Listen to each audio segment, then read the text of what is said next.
4.24 light-years away burns a star that should be humanity's greatest hope. Proxima Centauri is the closest star to our Sun.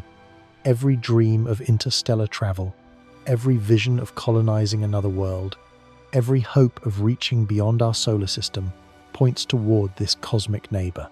Scientists discovered an Earth-sized planet orbiting in its habitable zone. The universe seemed to be offering us a gift. Then we looked closer. What we found was not a destination. It was a warning. This star is not stable. It is not predictable. It erupts with violence that would sterilize any world orbiting it without warning or pattern. Our closest stellar neighbor is a ticking bomb that follows no clock. If you want to understand why the nearest star system may forever remain beyond our reach, hit that like button and subscribe. Now, settle in and get yourself comfortable. Let's begin.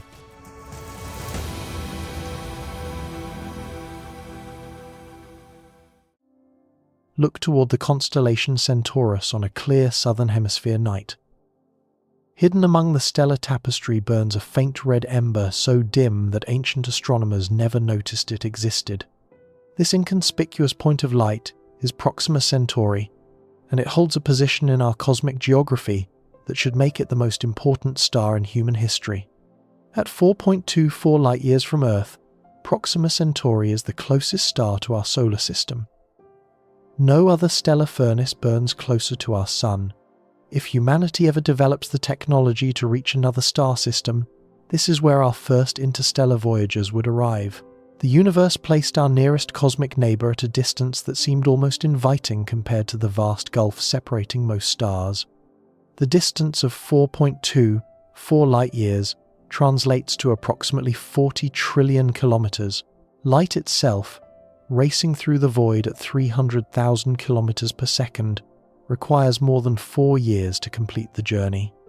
A spacecraft traveling at the speed of the fastest human-made object ever launched would need tens of thousands of years to arrive. Yet compared to the typical distances between stars in our galaxy, Proxima Centauri sits practically next door. The average separation between stellar neighbors in the Milky Way measures roughly 5 light-years. Our nearest star lies closer than average, as if the cosmos placed a stepping stone just within reach for any species bold enough to attempt the crossing. Scientists discovered Proxima Centauri in 1915 when Scottish astronomer Robert Innes noticed its rapid movement across the sky. Working at the Union Observatory in Johannesburg, South Africa, Innes was examining photographic plates of the Alpha Centauri region when he detected a faint star that had shifted position between exposures taken months apart. This proper motion indicated a nearby object, and subsequent parallax measurements confirmed his suspicion. The star he had found was closer to our Sun than any other known stellar body. Innes named it Proxima, from the Latin word meaning nearest. Further observations confirmed that this dim red star travelled through space alongside the much brighter Alpha Centauri binary system. Forming a triple star arrangement, Alpha Centauri A and B, the two main components, orbit each other every 80 years at distances comparable to the gap between our Sun and Uranus. These two stars resemble our Sun in many ways. Alpha Centauri A is slightly larger and brighter. Alpha Centauri B is slightly smaller and dimmer. Together, they would make an impressive sight from any planet fortunate enough to orbit in their vicinity. Proxima orbits its two larger companions at a distance of approximately 13,000 astronomical units, taking over 500,000 years to complete a single orbit. At such extreme separation, the gravitational connection between Proxima and the inner binary is tenuous. Some astronomers have questioned whether this association represents a true gravitational binding or merely a chance alignment of stars travelling in similar directions. Recent observations suggest that Proxima is indeed gravitationally bound to the Alpha Centauri system, but the connection is so weak that it barely matters for practical purposes. Proxima operates as an effectively independent star system, making it a potential destination for future exploration that would not require navigating the complex gravitational dynamics of a close binary pair. But Proxima Centauri is not like our Sun. It belongs to a class of stars called red dwarfs, which represent the most common type of star in our galaxy. Approximately 70% of all stars in the Milky Way are red dwarfs. They outnumber every other stellar type combined by substantial margins.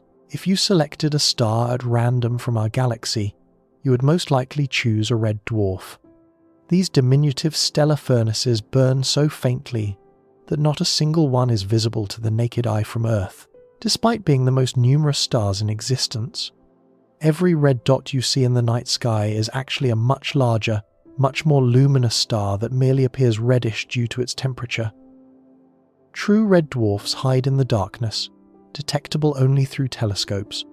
Proxima Centauri measures only about 14% of the Sun's mass and roughly 15% of its diameter. If you placed Proxima where our Sun currently burns, Earth would receive barely a fraction of the light and heat we currently enjoy. The star would appear as a dim red disk in the sky, casting everything in a perpetual ruddy twilight. Noon would look like a deep sunset.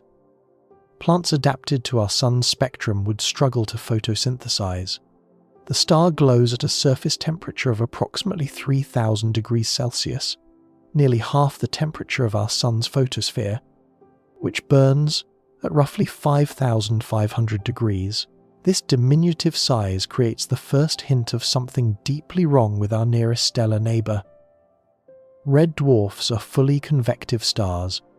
Unlike our Sun, which has distinct layers where energy transfers through different mechanisms, Proxima Centauri churns throughout its entire volume.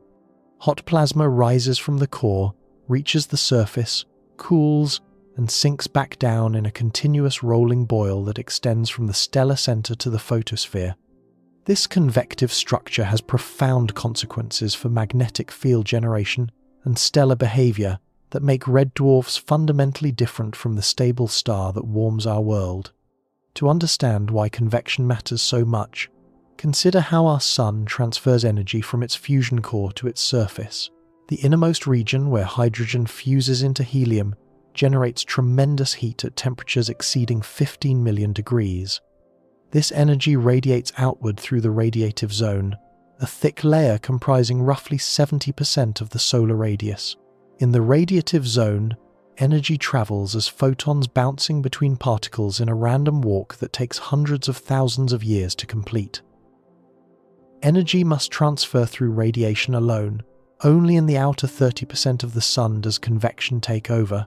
Here the temperature drops low enough, and the opacity increases enough that rising hot plasma and sinking cool plasma become more efficient than radiative transfer.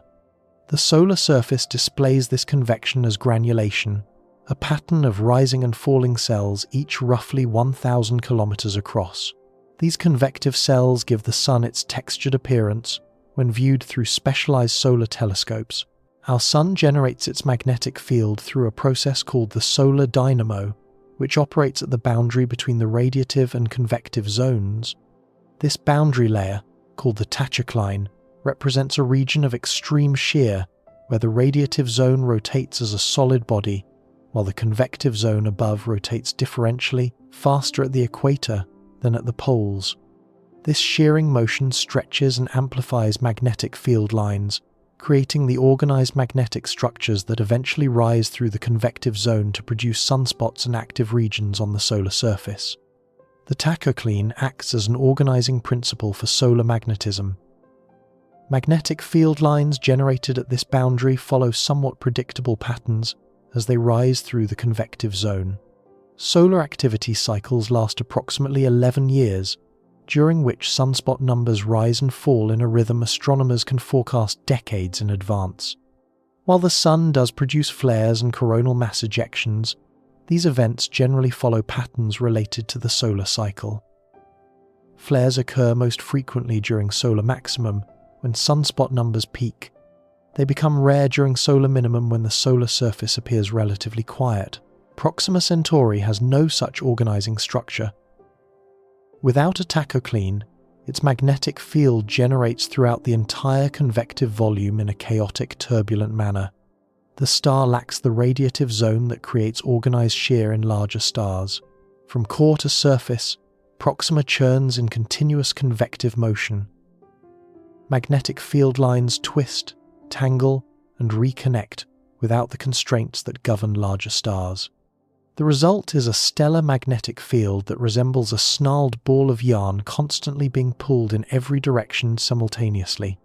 This magnetic chaos does not follow cycles. It does not calm down periodically. It operates in a state of perpetual turbulence that can erupt at any moment without warning. The convective motions that generate magnetic fields operate continuously. New tangles form as quickly as old ones release their energy. The system never approaches equilibrium because the driving mechanism never pauses. As long as the star burns and churns, chaos reigns. Confirmed observations reveal that Proxima Centauri flares constantly. Ground-based telescopes and space observatories have monitored this star for decades, accumulating a disturbing record of violent outbursts. Unlike our Sun, which produces major flares perhaps once or twice per month during active periods, Proxima erupts with significant flare events multiple times per day. Some monitoring campaigns have recorded dozens of distinct flare events in a single 24-hour period. The star never truly rests. Even during its quietest observed moments, minor flares continue crackling across its surface like continuous static from a broken radio. The MOST satellite, a Canadian space telescope designed for stellar observation, monitored Proxima Centauri continuously for extended periods. During these observation windows, the star produced dozens of distinct flare events bright enough to register on the spacecraft's instruments. Smaller flares below the detection threshold certainly occurred in greater numbers. The data revealed no pattern, no periodicity, no predictable intervals between events. Flares arrived when they arrived, following no schedule that statistical analysis could detect. The energy released during these flares defies human intuition about stellar behavior. A moderate flare on Proxima Centauri can release as much energy in minutes as our Sun produces over several hours. Major flare events temporarily increase the star's brightness by factors of several 100%, transforming this dim red ember into a stellar beacon visible across interstellar distances.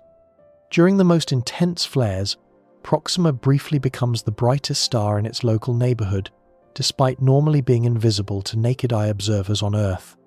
Scientists classify stellar flares by the energy they release, measured in ergs. The erg is a small unit of energy, roughly equal to the energy expended by a mosquito taking flight. But stellar flares release ergs in numbers so vast they require scientific notation to express. Our Sun's most powerful recorded flare, the Carrington event of 1859, released approximately 10 to the 32nd power ergs. That single event caused telegraph systems worldwide to fail and produced auroras visible as far south as the Caribbean and as far north as Queensland, Australia. Proxima Centauri regularly produces flares exceeding 10 to the 33rd power ergs, 10 times more powerful than the Carrington event. Occasionally, the star releases events 10 times more powerful still. It routinely generates flares that would classify as superflares if they occurred on our Sun. These events would devastate modern civilization, frying satellites, collapsing power grids, and potentially causing trillions of dollars in damage. On Proxima Centauri, they represent ordinary Tuesday afternoon activity. The May 2019 event demonstrated just how extreme this stellar violence can become. Astronomers using multiple observatories detected a flare from Proxima Centauri that released approximately 10 to the 34th power ergs in less than 10 seconds. For a brief moment, this normally invisible star brightened by a factor of 14,000 in ultraviolet wavelengths. The energy output approached what our Sun releases over an entire hour, concentrated into a single explosive moment. Instruments at 5 different observatories, spanning the electromagnetic spectrum, recorded the event, providing unprecedented detail about the flare's characteristics. The detection campaign that captured this mega flare involved the Atacama Large Millimeter Array in Chile, the Hubble Space Telescope in orbit, the Transiting Exoplanet Survey Satellite, the DuPont Telescope at Las Campanas Observatory, and several smaller instruments. Each telescope observed different wavelengths simultaneously. The coordinated observation revealed that the flare produced radiation across the entire electromagnetic spectrum, from radio waves to X-rays, with particular intensity in the ultraviolet bands that prove most damaging to biological molecules. This was not an unusual event for Proxima Centauri. It was simply business as usual for a star that knows no peace.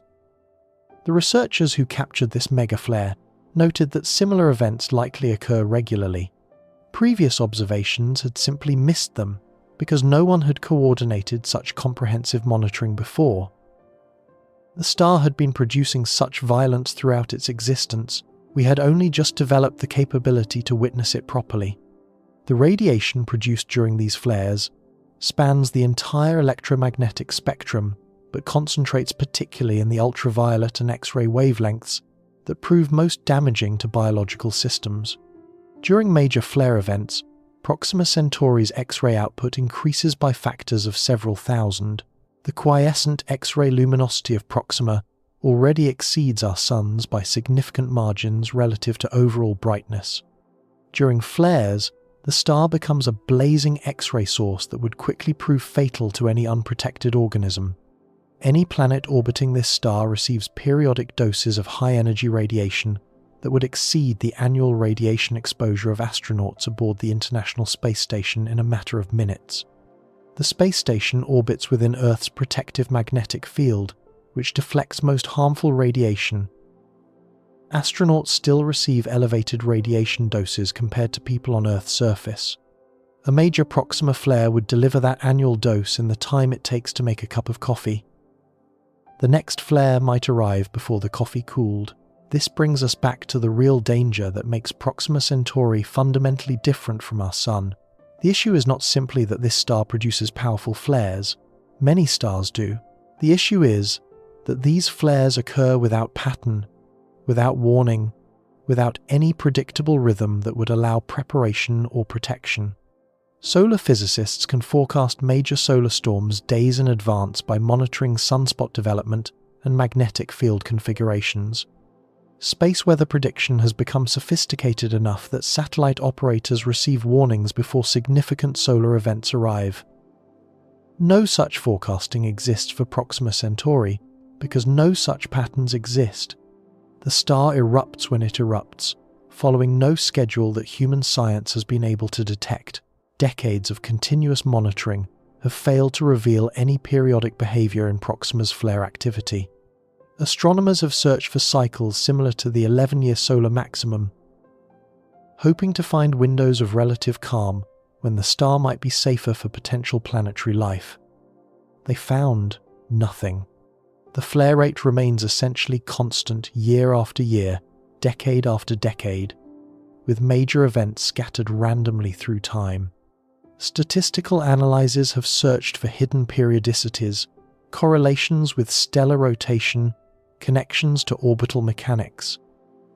Every search has come up empty. The unpredictability is not a phase this star is passing through. It is the fundamental nature of how fully convective red dwarfs operate. The same physics that allows Proxima to burn hydrogen fuel generates the magnetic turbulence that produces flares. You cannot have one without the other. The star cannot settle into a calm state because the convective churning that sustains fusion simultaneously drives magnetic chaos. Asking Proxima to stop flaring is like asking a pot of boiling water to stop bubbling while remaining on the heat.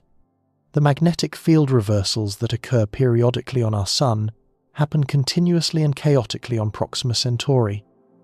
Solar magnetic field reversals occur roughly every 11 years, as part of the regular activity cycle. During reversal, the Sun's north and south magnetic poles swap positions. These reversals are relatively gentle, taking months to complete and following predictable progression. Scientists can forecast when reversals will occur and track their progress as they unfold. Proxima Centauri's magnetic field twists and reconnects so violently that effective reversals can occur within days or even hours. Each reconnection event releases stored magnetic energy as flare radiation, contributing to the constant drumbeat of stellar violence. The chaotic field configuration means that multiple regions can reconnect simultaneously, producing complex flare events with multiple peaks and extended durations. The magnetic topology defies simple characterization because it changes faster than comprehensive mapping can track.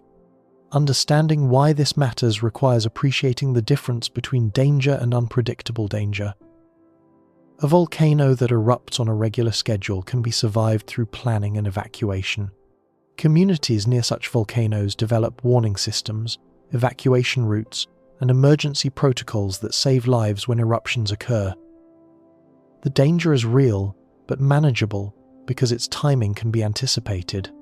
A volcano that erupts randomly, with no warning signs, no detectable buildup, no pattern whatsoever, becomes an existential threat that cannot be planned around.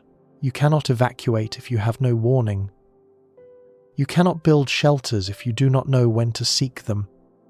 The randomness transforms danger into doom.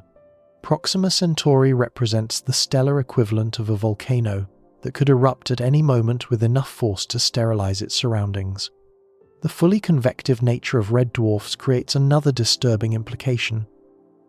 These stars do not age in ways that would eventually calm their violent behavior. Our Sun will gradually become more stable in certain ways as it ages, following a relatively predictable evolutionary track. The Sun has already calmed substantially since its youth. Young Sun-like stars spin faster and flare more frequently than mature ones. Rotation slows over billions of years as magnetic braking transfers angular momentum to the stellar wind. Slower rotation generally correlates with reduced magnetic activity. Proxima Centauri's convective structure means that the processes generating its chaotic magnetic field will continue operating for as long as the star burns hydrogen fuel. Given the slow rate at which red dwarfs consume their hydrogen, Proxima will continue its violent behavior for trillions of years. Not billions, trillions. Our Sun will exhaust its hydrogen in roughly 5 billion years. Proxima will still be burning when our Sun has become a cold, dead white dwarf. The erratic violence is not a temporary condition. It is permanent on timescales that dwarf the current age of the universe. Red dwarfs live so long because they burn so slowly. Their low mass means lower core temperatures and slower fusion rates. A star half the Sun's mass burns for roughly 50 times longer. A star 1/10 the Sun's mass, in the range of Proxima Centauri, burns for hundreds of times longer still. This extended lifespan once made red dwarfs seem promising for habitability. Any planet in the habitable zone would have billions or trillions of years for life to evolve. Time seemed to favor red dwarf systems, but those trillions of years would be trillions of years of continuous bombardment. The flares would never stop. The chaos would never settle.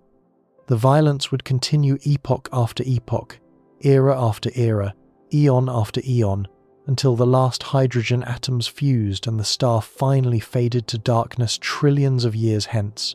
Patience offers no salvation when the threat never diminishes. Astronomers have examined other red dwarfs to determine whether Proxima Centauri might be unusually active among its stellar class. Perhaps our nearest neighbour represents an extreme case. Perhaps typical red dwarfs behave more calmly. The results offered no comfort. Most fully convective red dwarfs show similar flare activity. Some are even more violent than Proxima. The characteristics driving this behaviour appear to be inherent to the physics of small, cool, fully convective stellar interiors. It is a typical example of how the most common type of star in our galaxy behaves. The TRAPPIST-1 system, famous for hosting 7 Earth-sized planets, orbits a red dwarf slightly smaller than Proxima. That star flares with comparable frequency and intensity. Barnard's star, the second closest star system to our Sun, is another red dwarf that shows substantial flare activity. Wolf 359, made famous by science fiction, flares so violently that it qualifies as a UV SETI variable star, a class defined by extreme flare behavior. Wherever astronomers look among the red dwarf population, they find the same chaotic violence. The plasma winds streaming continuously from Proxima Centauri add another dimension to its hostility. Like our Sun, Proxima emits a constant outflow of charged particles called stellar wind. This wind streams outward from the stellar corona at speeds of hundreds of kilometers per second, carrying magnetic field lines into interplanetary space. The solar wind shapes the heliosphere, the bubble of space dominated by our Sun's influence. Proxima's wind creates a similar structure around its own domain, but Proxima's wind is denser, faster, and more variable than the solar wind. The intense magnetic activity that produces flares also accelerates wind particles to higher velocities. Measurements suggest that planets orbiting close to Proxima experience stellar wind pressures hundreds of times greater than what Earth receives from our Sun. The wind arrives with enough force to strip away atmospheric gases over time, eroding any protective envelope that might shield planetary surfaces from flare radiation. The stellar wind also carries magnetic field variations that buffet any planetary magnetic field attempting to shield its world. During flare events, the wind intensifies dramatically. Coronal mass ejections, explosive releases of magnetized plasma, race outward at speeds exceeding 1,000 kilometers per second. These plasma clouds can compress and disrupt planetary magnetospheres, allowing radiation to reach surfaces that would otherwise be protected. The combination of constant flares, intense radiation, unpredictable timing, and powerful stellar winds creates an environment of perpetual violence around our nearest stellar neighbor. Every measurement, every observation, every theoretical model points toward the same conclusion. Proxima Centauri is not a stable star. It is not a predictable star. It is a chaotic system, operating in a permanent state of magnetic turbulence that manifests as relentless violence toward anything orbiting within its influence. The universe plays a cruel joke by placing such a hostile star so close to our solar system. Of all the places in the galaxy, the nearest destination for interstellar travel happens to be one of the most dangerous. The cosmic stepping stone that seems so inviting turns out to be unstable, ready to explode beneath any foot that lands upon it. The welcome mat conceals a trap, yet humanity discovered something orbiting this violent star that captured worldwide attention and reignited dreams of interstellar travel. A potentially habitable planet around our nearest stellar neighbor. Scientists announced the finding with fanfare. Media coverage exploded with speculation about alien life and future colonization. The universe appeared to be inviting us outward, offering a destination that combined accessibility with possibility, but the invitation came with fine print that would reveal the true nature of what awaits any world close enough to feel Proxima Centauri's embrace.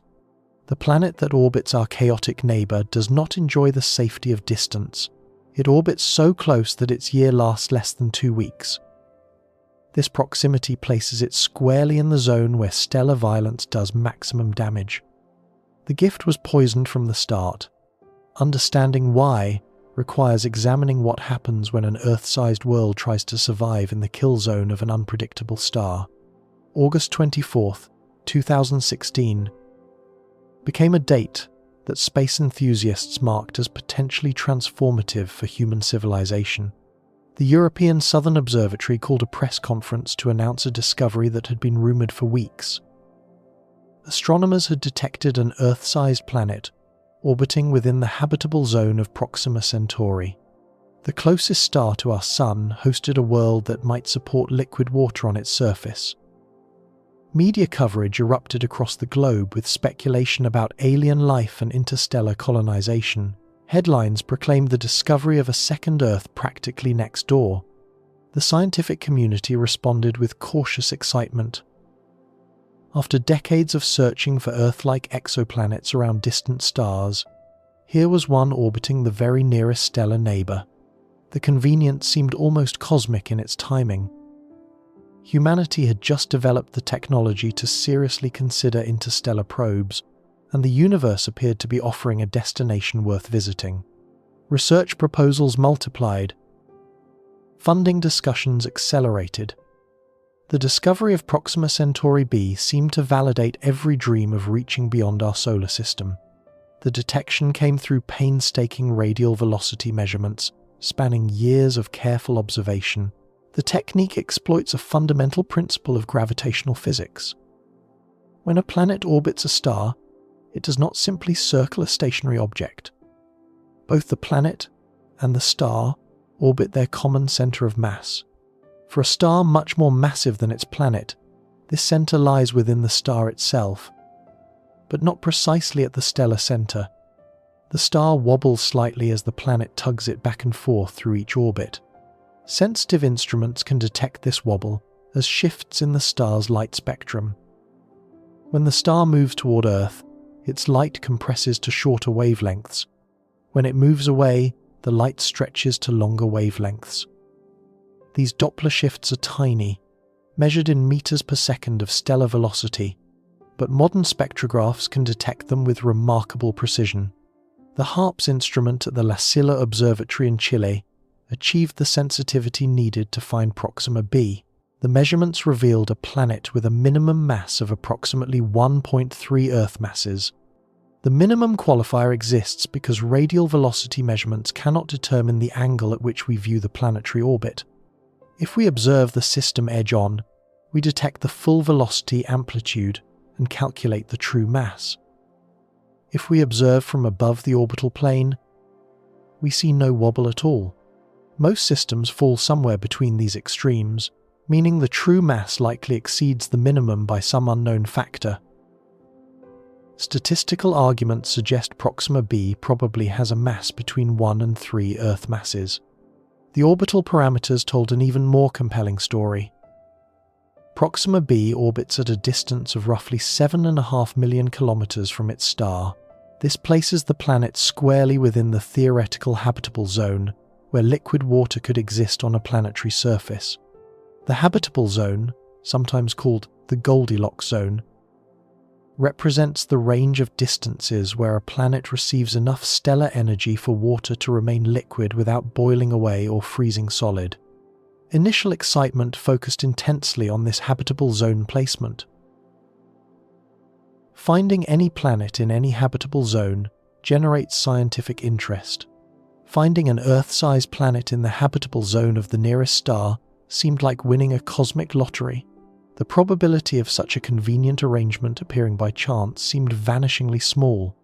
Some commentators suggested the discovery hinted at the ubiquity of potentially habitable worlds throughout the galaxy, but the habitable zone around Proxima Centauri is not like the habitable zone around our Sun. The differences arise from the fundamental nature of red dwarf stars and create problems that transform apparent habitability into something far more sinister. Understanding why requires examining the cruel trick that red dwarf habitable zones play on any world unfortunate enough to occupy them. Astronomers calculate habitable zones based on stellar luminosity, determining the distance range where a planet would receive enough energy for water to remain liquid. The calculation seems straightforward. Measure how much energy the star emits. Calculate how that energy spreads across spherical shells at various distances. Identify the range where incoming energy matches what Earth receives from the Sun. Any planet in that range should experience similar surface temperature conditions. Because Proxima Centauri is so dim, its habitable zone lies much closer than our Sun's. The star emits only about 1/1000th of the Sun's luminosity. To receive equivalent energy, a planet must orbit much closer to the stellar surface. Where Earth orbits at 150 million kilometers, Proxima b orbits at roughly 5% of that distance. The planet completes an orbit every 11.2 Earth days, meaning its year lasts less than 2 weeks. While Earth plods through one orbit, Proxima b completes more than 30. This proximity creates the first major problem that stellar unpredictability amplifies into catastrophe. At such close range, gravitational forces between star and planet become intense enough to fundamentally alter planetary rotation. Proxima b almost certainly experiences tidal locking, a phenomenon that freezes one hemisphere in permanent day while condemning the opposite hemisphere to eternal night. Tidal locking results from the same gravitational forces that keep our moon showing the same face toward Earth. When a smaller body orbits close to a larger one, the gravitational pull varies across the smaller body's diameter. This differential creates tidal bulges that attempt to align with the direction of the gravitational source. If the smaller body rotates faster than its orbit, these bulges drag against the rotation, gradually slowing it until rotation period matches orbital period. At that point, one face permanently points toward the larger body. The Moon achieved tidal locking billions of years ago. The Earth-facing hemisphere never turns away from us. The far side remains perpetually hidden, except from spacecraft that venture behind it. This same process has almost certainly locked Proxima b into synchronous rotation with its star. One hemisphere experiences permanent noon. The opposite hemisphere experiences permanent midnight. The planet never rotates relative to its sun. Tidal locking fundamentally transforms planetary habitability in ways that interact catastrophically with stellar violence. The permanent day side receives constant stellar radiation without the relief of nighttime cooling that allows Earth's surface to shed excess heat. On Earth, night provides a daily opportunity for the surface to radiate accumulated heat into space. The diurnal cycle moderates temperature extremes. Hot days give way to cooler nights. The system oscillates around a stable average. Proxima b's day side has no night. Solar energy pours in continuously without pause. Atmospheric models suggest surface temperatures could reach hundreds of degrees Celsius under direct stellar illumination.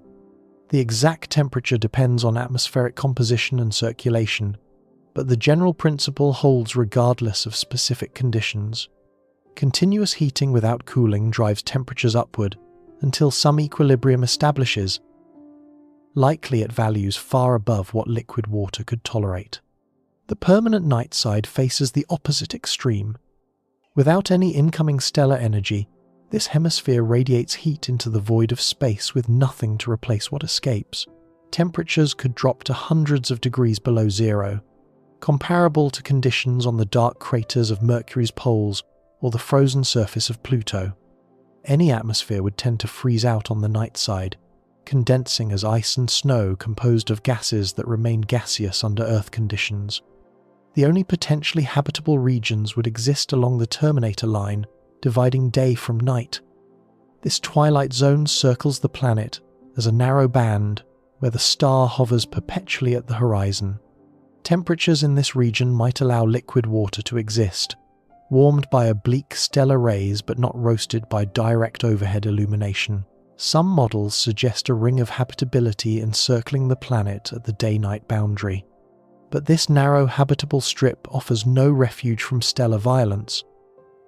When Proxima Centauri flares, the entire day side receives the full blast of radiation. The terminator zone, facing the star at a shallow angle, still receives substantial radiation doses. Even the night side is not entirely safe, as atmospheric circulation can transport irradiated air masses around the planet. The flare does not care about the temperature gradient. It irradiates everything the star can see. Any atmosphere attempting to shield the surface becomes itself a victim of the assault. When high-energy photons strike atmospheric molecules, they transfer enough energy to break chemical bonds.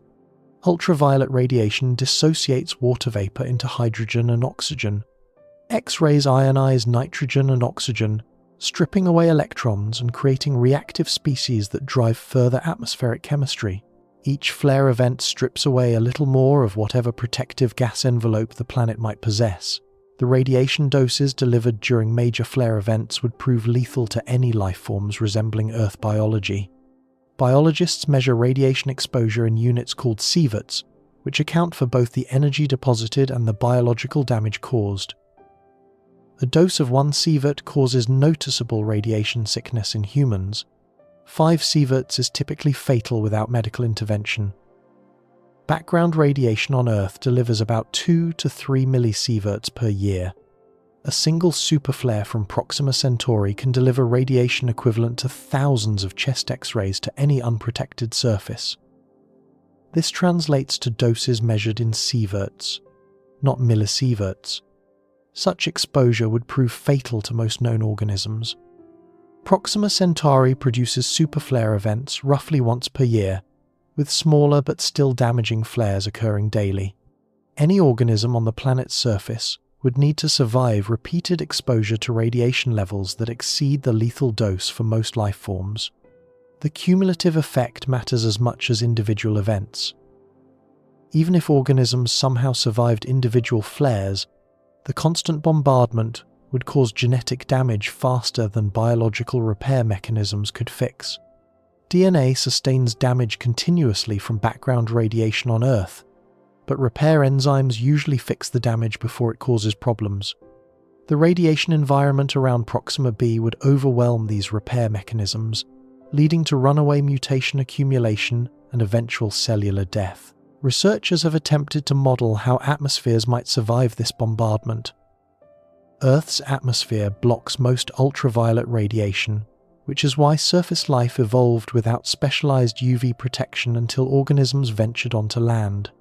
A sufficiently dense atmosphere around Proxima b might provide similar shielding, but thicker atmospheres on a tidally locked planet create their own cascading problems. The day side heats dramatically, while the night side cools, generating massive pressure differences between hemispheres. Hot air rises over the substellar point and flows toward the night side at high altitude. Cold air sinks over the interstellar point and flows back toward the day side at low altitude. This circulation pattern establishes itself regardless of atmospheric composition, driven by the fundamental temperature gradient imposed by tidal locking. The resulting winds would exceed several hundred kilometers per hour in velocity. Modeling suggests persistent jet streams circling the planet at speeds comparable to Earth's most violent hurricanes, but sustained continuously, rather than as temporary storm systems. The atmospheric dynamics become chaotic and extreme. Any surface environment would experience constant violent weather, superimposed on the temperature extremes and radiation bombardment. Even more devastating than the electromagnetic radiation are the coronal mass ejections that accompany many flare events. These explosions hurl billions of tons of charged particles into space at velocities that dwarf anything achieved by human spacecraft. Crossing the distance between star and planet in mere hours, as these plasma clouds propagate outward, they maintain enough density at planetary distances to deliver massive impacts. The charged particles carry magnetic fields embedded within the plasma. When a coronal mass ejection encounters a planetary magnetic field, the interaction can be violent. The plasma compresses the magnetosphere, potentially collapsing it entirely against the planet.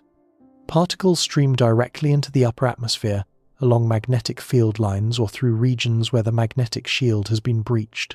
Our Sun produces coronal mass ejections that occasionally impact Earth, creating geomagnetic storms that disrupt satellites and power grids. The March 1989 storm collapsed the Hydro-Quebec power grid, leaving 6 million people without electricity. The July 2012 event missed Earth by approximately 1 week of orbital motion.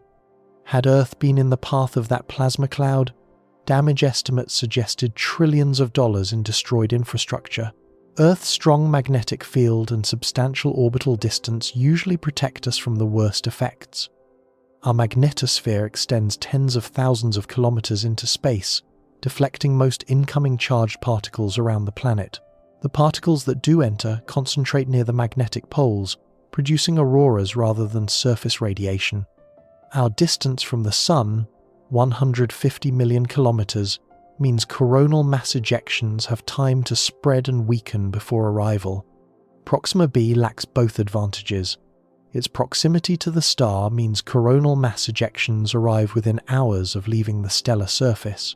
At 7.5 million kilometers, the planet offers no time for the plasma cloud to dissipate.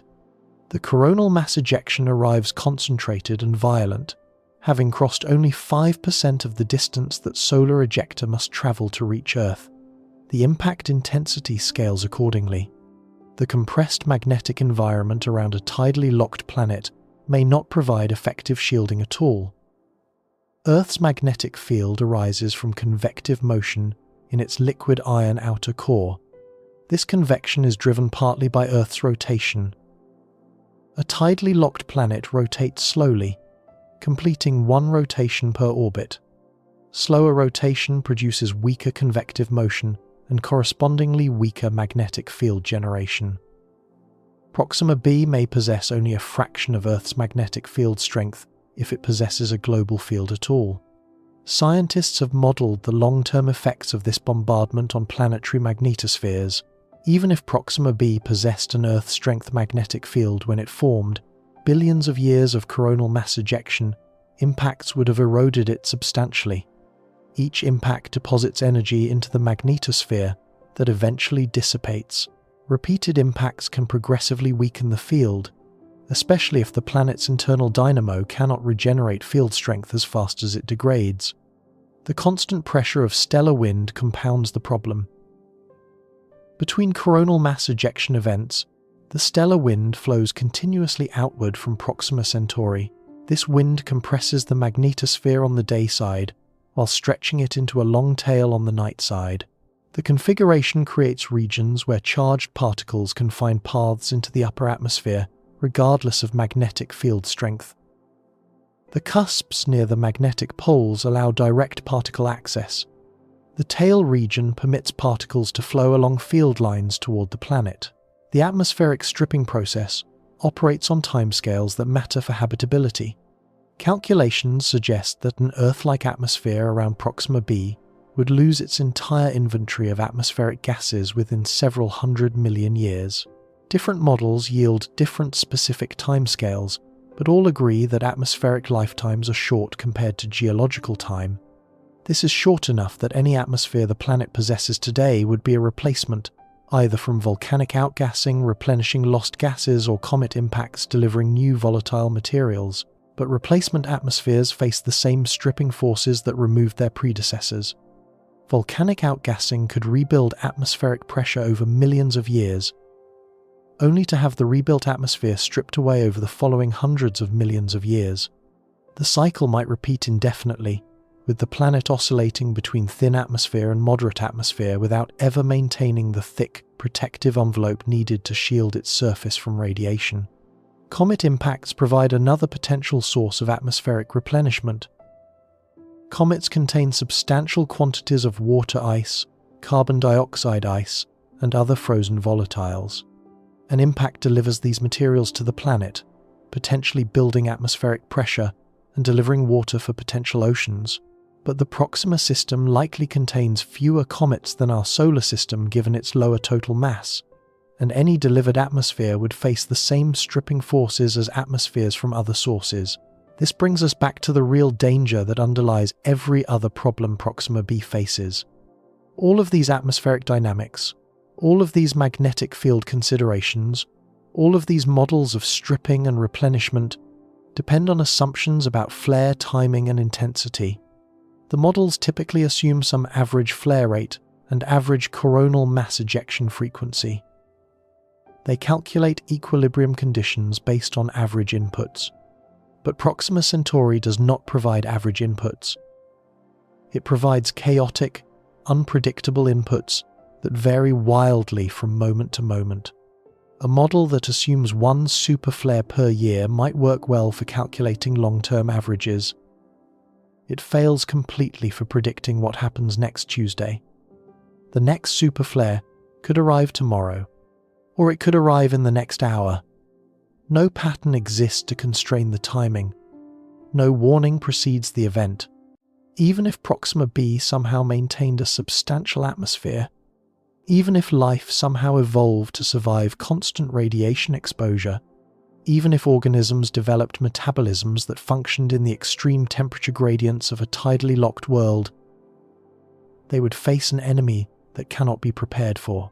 The unpredictability transforms every other problem from difficult to impossible.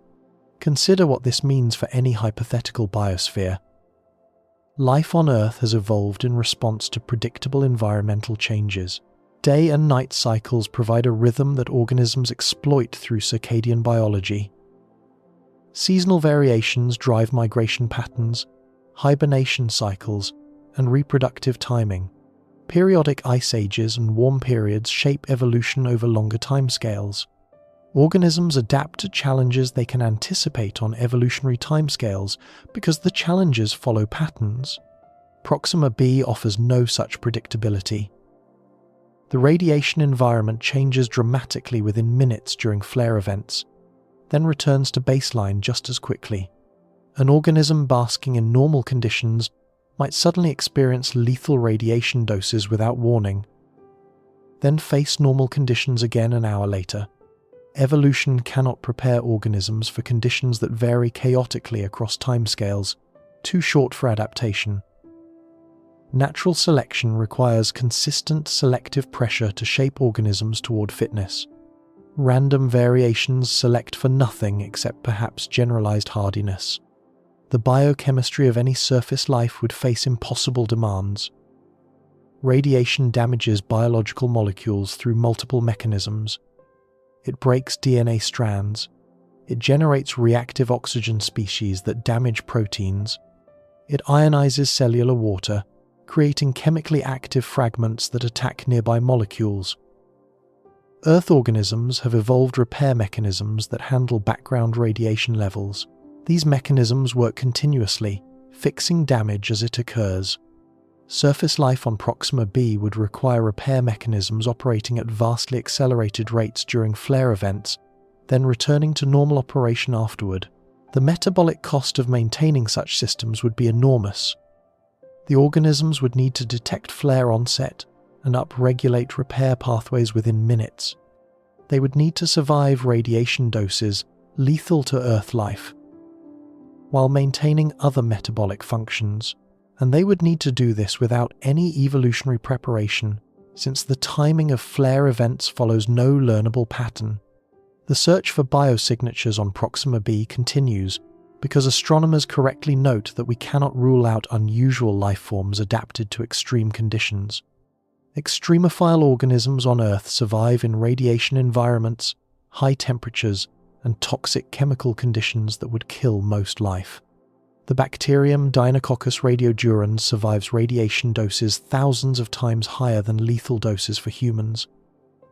It repairs its shattered DNA using redundant copies and specialized repair enzymes.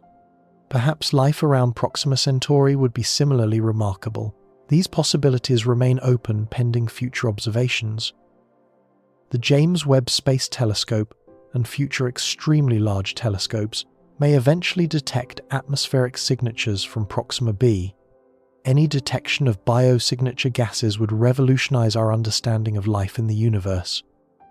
But the scientific consensus has shifted dramatically since the initial discovery announcement. Early papers discussed Proxima b as a potentially habitable world, deserving serious consideration as a destination for interstellar probes. Current literature treats it as a case study in how stellar activity limits habitability around red dwarf stars. The planet that seemed like a gift turned out to be an example of how the universe can offer false hope wrapped in superficially attractive parameters. The 2020 discovery of Proxima c, a larger planet orbiting much farther from the star, did not improve the situation. At roughly 7 Earth masses, and orbiting at a distance of approximately 1.5 astronomical units, in a frozen realm too cold for liquid water. This super-Earth, or mini-Neptune, likely possesses a thick atmosphere of hydrogen and helium that would make its surface, if one exists, utterly hostile to life as we understand it. A potential third planet, Proxima d, was announced in 2022 based on additional radial velocity data. This candidate planet, if confirmed, would orbit even closer to the star than Proxima b, with an orbital period of just 5.1 days. Such proximity would place it well inside the inner edge of the habitable zone, where stellar radiation would boil away any water and strip any atmosphere even faster than on Proxima b. The planetary system around our nearest star now appears as a cautionary example rather than an invitation. The habitable zone exists mathematically, defined by the calculations of stellar luminosity and orbital distance. But the habitable zone coincides with the kill zone. Proximity to Proxima Centauri means proximity to violence. Distance from Proxima Centauri means frozen lifelessness. The narrow band where liquid water could theoretically exist maps precisely onto the region where stellar radiation does maximum damage. Some researchers have proposed that subsurface life might survive on Proxima b. Organisms living beneath the surface, protected by rock and ice, would be shielded from direct radiation exposure. Earth hosts thriving ecosystems in deep caves and oceanic crust, where organisms derive energy from chemical reactions rather than sunlight. Similar life could theoretically exist beneath Proxima b's surface, insulated from the stellar violence above. This scenario cannot be ruled out, and future missions might search for subsurface biosignatures through indirect means. Perhaps organisms living underground produce gases that seep through the surface into the atmosphere. Perhaps geological processes driven by subsurface life create detectable surface features. The possibility remains scientifically interesting, but subsurface life cannot develop technological civilization. Intelligence of the sort that builds radio transmitters and sends spacecraft requires access to surface resources. Tool use requires manipulation of materials found above ground. Technology requires fire, metallurgy, electricity, none of which develop in underground environments. Even if Proxima b hosts thriving subsurface ecosystems, those ecosystems cannot signal their existence across interstellar distances. They cannot become partners for human exploration or contact. They would remain forever hidden, irrelevant to humanity's dreams of interstellar communication. The dreams that accompanied Proxima b's discovery have been tempered by years of subsequent analysis. The Breakthrough Starshot initiative still targets Proxima Centauri as a destination for its proposed laser-propelled probes. The target makes sense based on distance, even if the habitability prospects have dimmed. Reaching the nearest star remains valuable regardless of what we find there, but the excitement about potentially habitable worlds has given way to more measured assessments. The star that hosts Proxima b simply cannot provide the stable energy environment that complex life seems to require. Every analysis returns to the same fundamental barrier. Not the radiation alone, though the radiation is devastating. Not the tidal locking alone, though tidal locking creates severe challenges. Not the atmospheric stripping alone, though atmospheric stripping limits habitability timescales. These problems compound because they emerge from a single source that cannot be addressed through any planetary adaptation or atmospheric composition. The unpredictable, chaotic, permanently violent behavior of the star itself defeats all secondary considerations. Thick atmospheres might shield surfaces if the atmosphere could persist. Magnetic fields might deflect particles if the field could maintain strength. Life might adapt to radiation if the radiation followed patterns. Every proposed solution assumes conditions that stellar unpredictability denies. This brings us to the temporal dimension of Proxima Centauri's violence.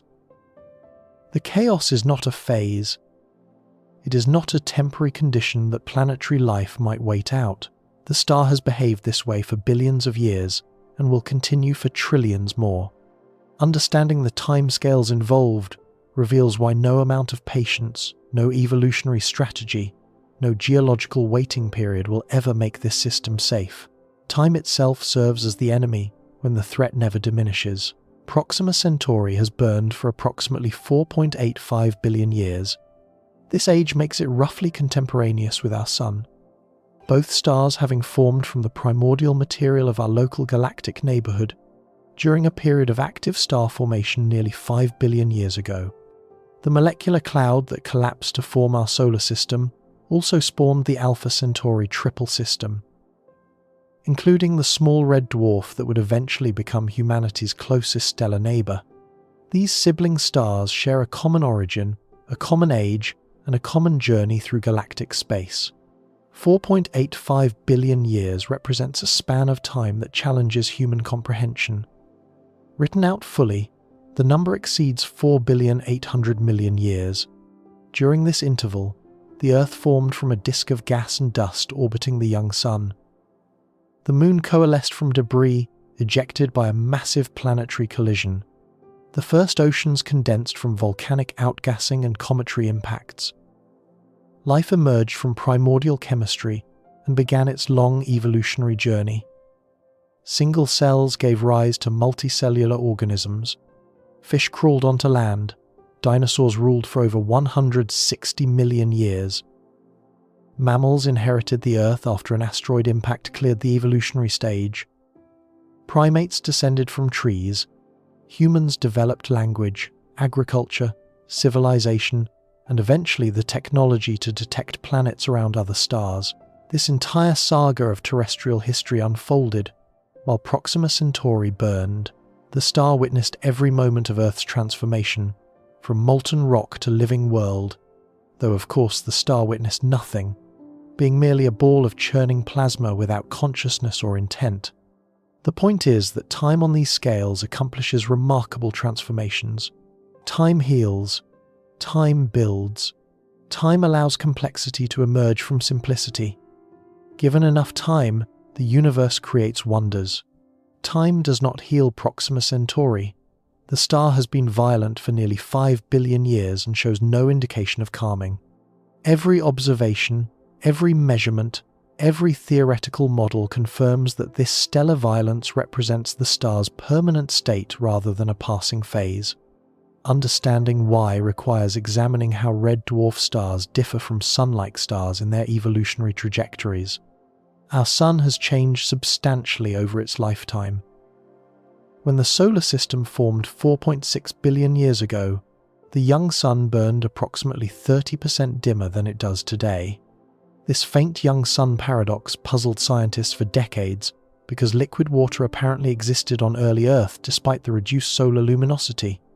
The explanation involves greenhouse gases in Earth's early atmosphere, trapping enough heat to compensate for the weaker sunlight. But the key point is that the Sun has evolved. It has changed. It has followed a trajectory from past conditions through present conditions toward future conditions. Solar activity patterns have also evolved as the Sun's internal structure and rotation rate changed with age.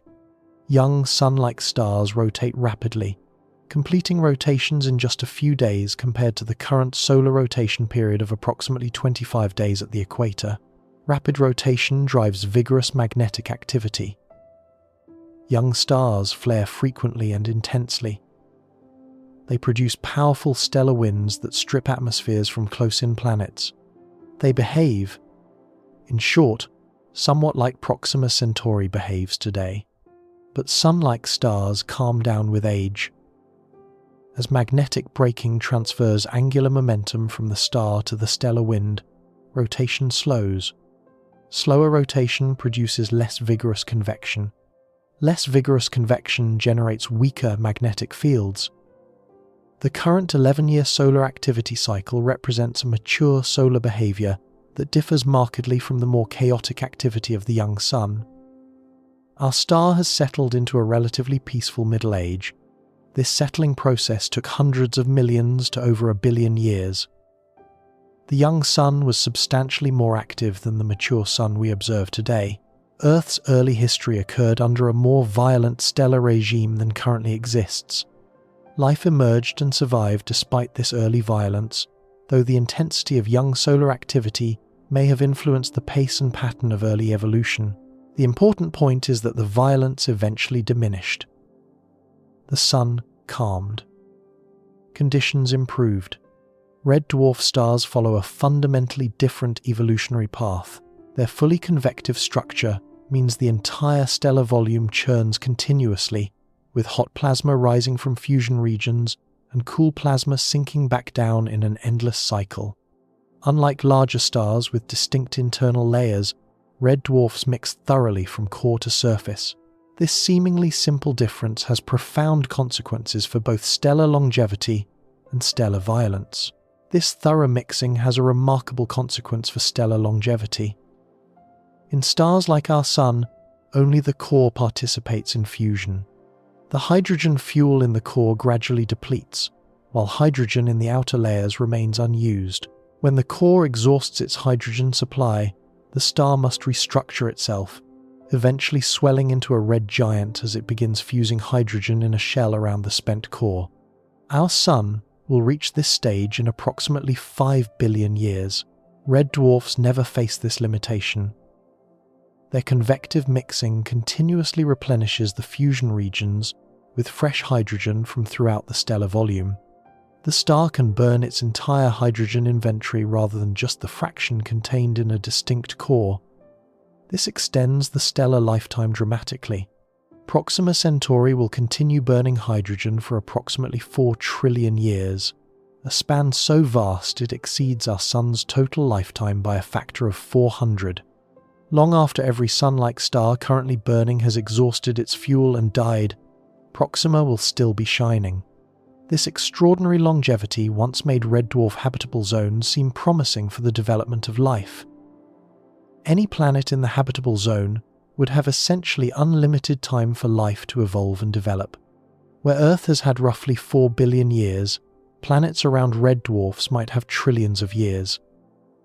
Time enough for life to arise multiple times if initial attempts failed.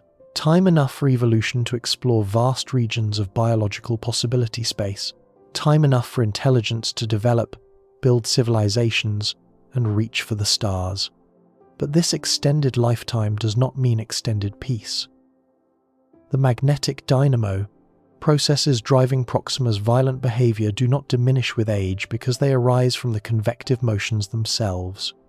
The same churning that mixes fuel throughout the stellar volume also generates the tangled magnetic fields that produce flares. As long as the star burns hydrogen and maintains convective flow, magnetic field generation will continue. As long as reconnection occurs, flares will erupt.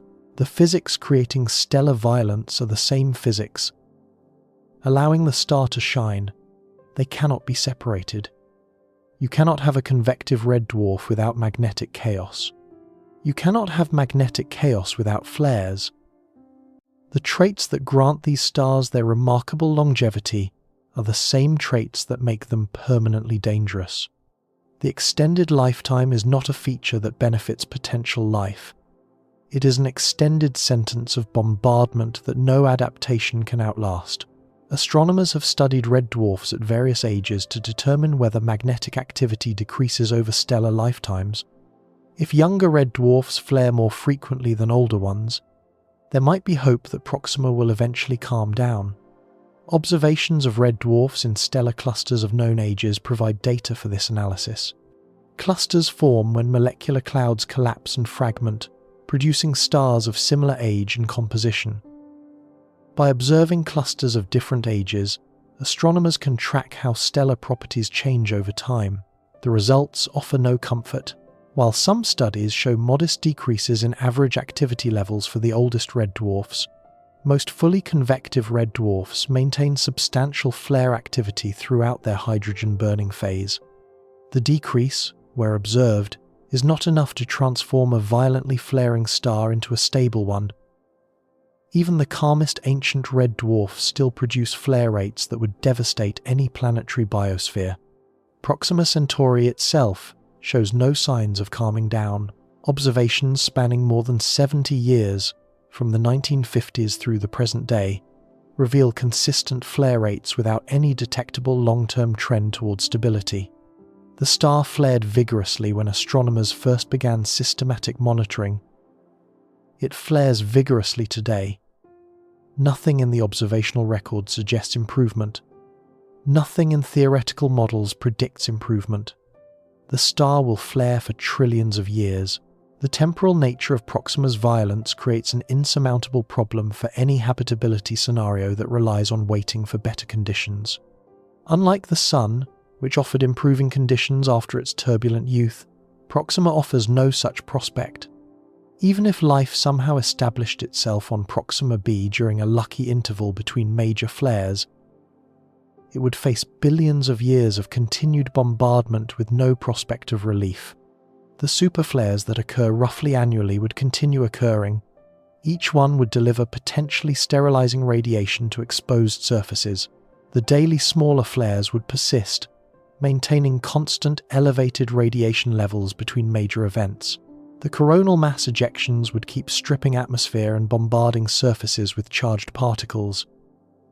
The cumulative damage would accumulate over geological time, without any compensating periods of recovery.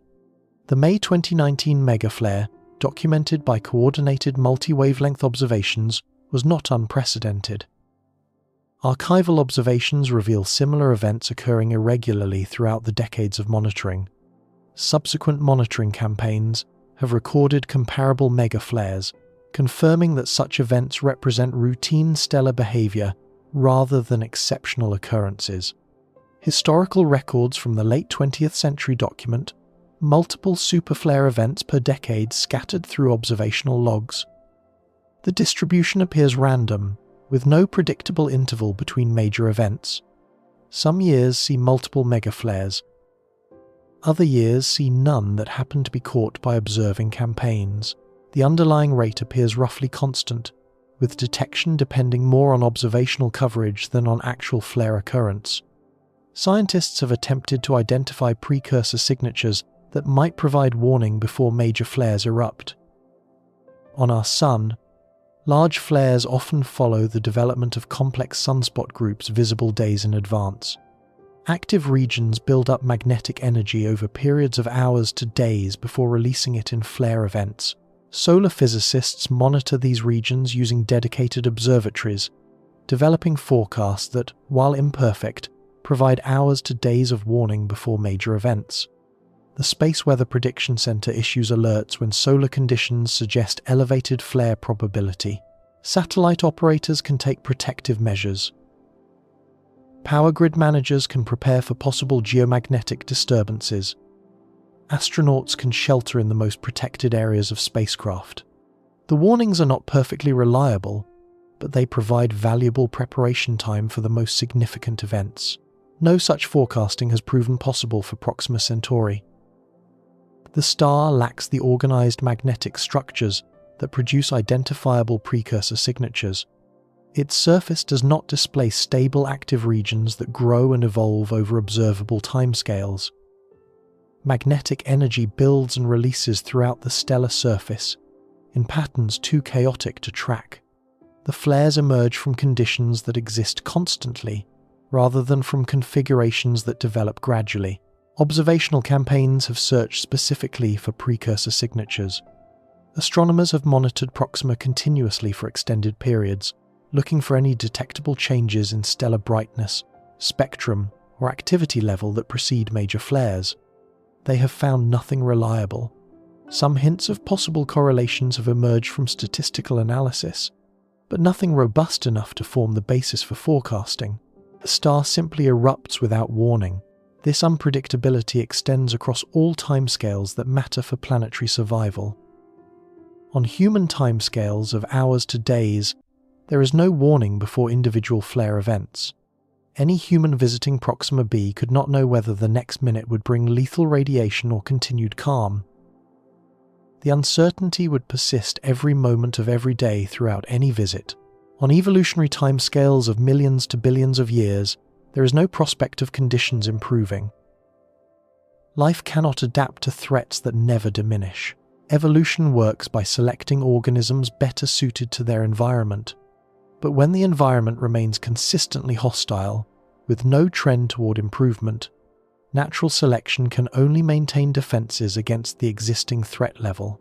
It cannot prepare organisms for a better future that never comes. On geological timescales of thousands to millions of years, the average radiation environment remains essentially constant because flare activity does not trend in any direction. Planets cannot wait out the stellar violence. Atmospheres cannot slowly rebuild between less active periods. The bombardment continues at roughly constant intensity across all timescales, longer than the random fluctuations between individual flare events. The orbital dynamics around Proxima Centauri add another layer of temporal chaos to the already chaotic stellar behavior.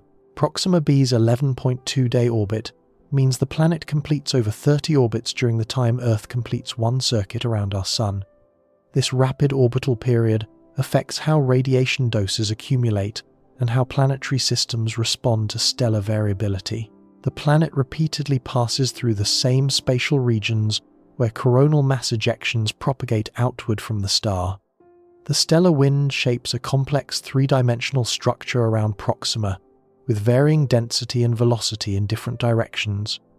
Some researchers hypothesize that orbital motion might carry Proxima b through regions of varying protection, perhaps spending portions of each orbit in relatively shielded zones. Detailed modelling has found no such refuge. The flare radiation travels at light speed, reaching the planet within approximately 30 seconds of leaving the stellar surface regardless of orbital position. There is no hiding place. There is no protected zone.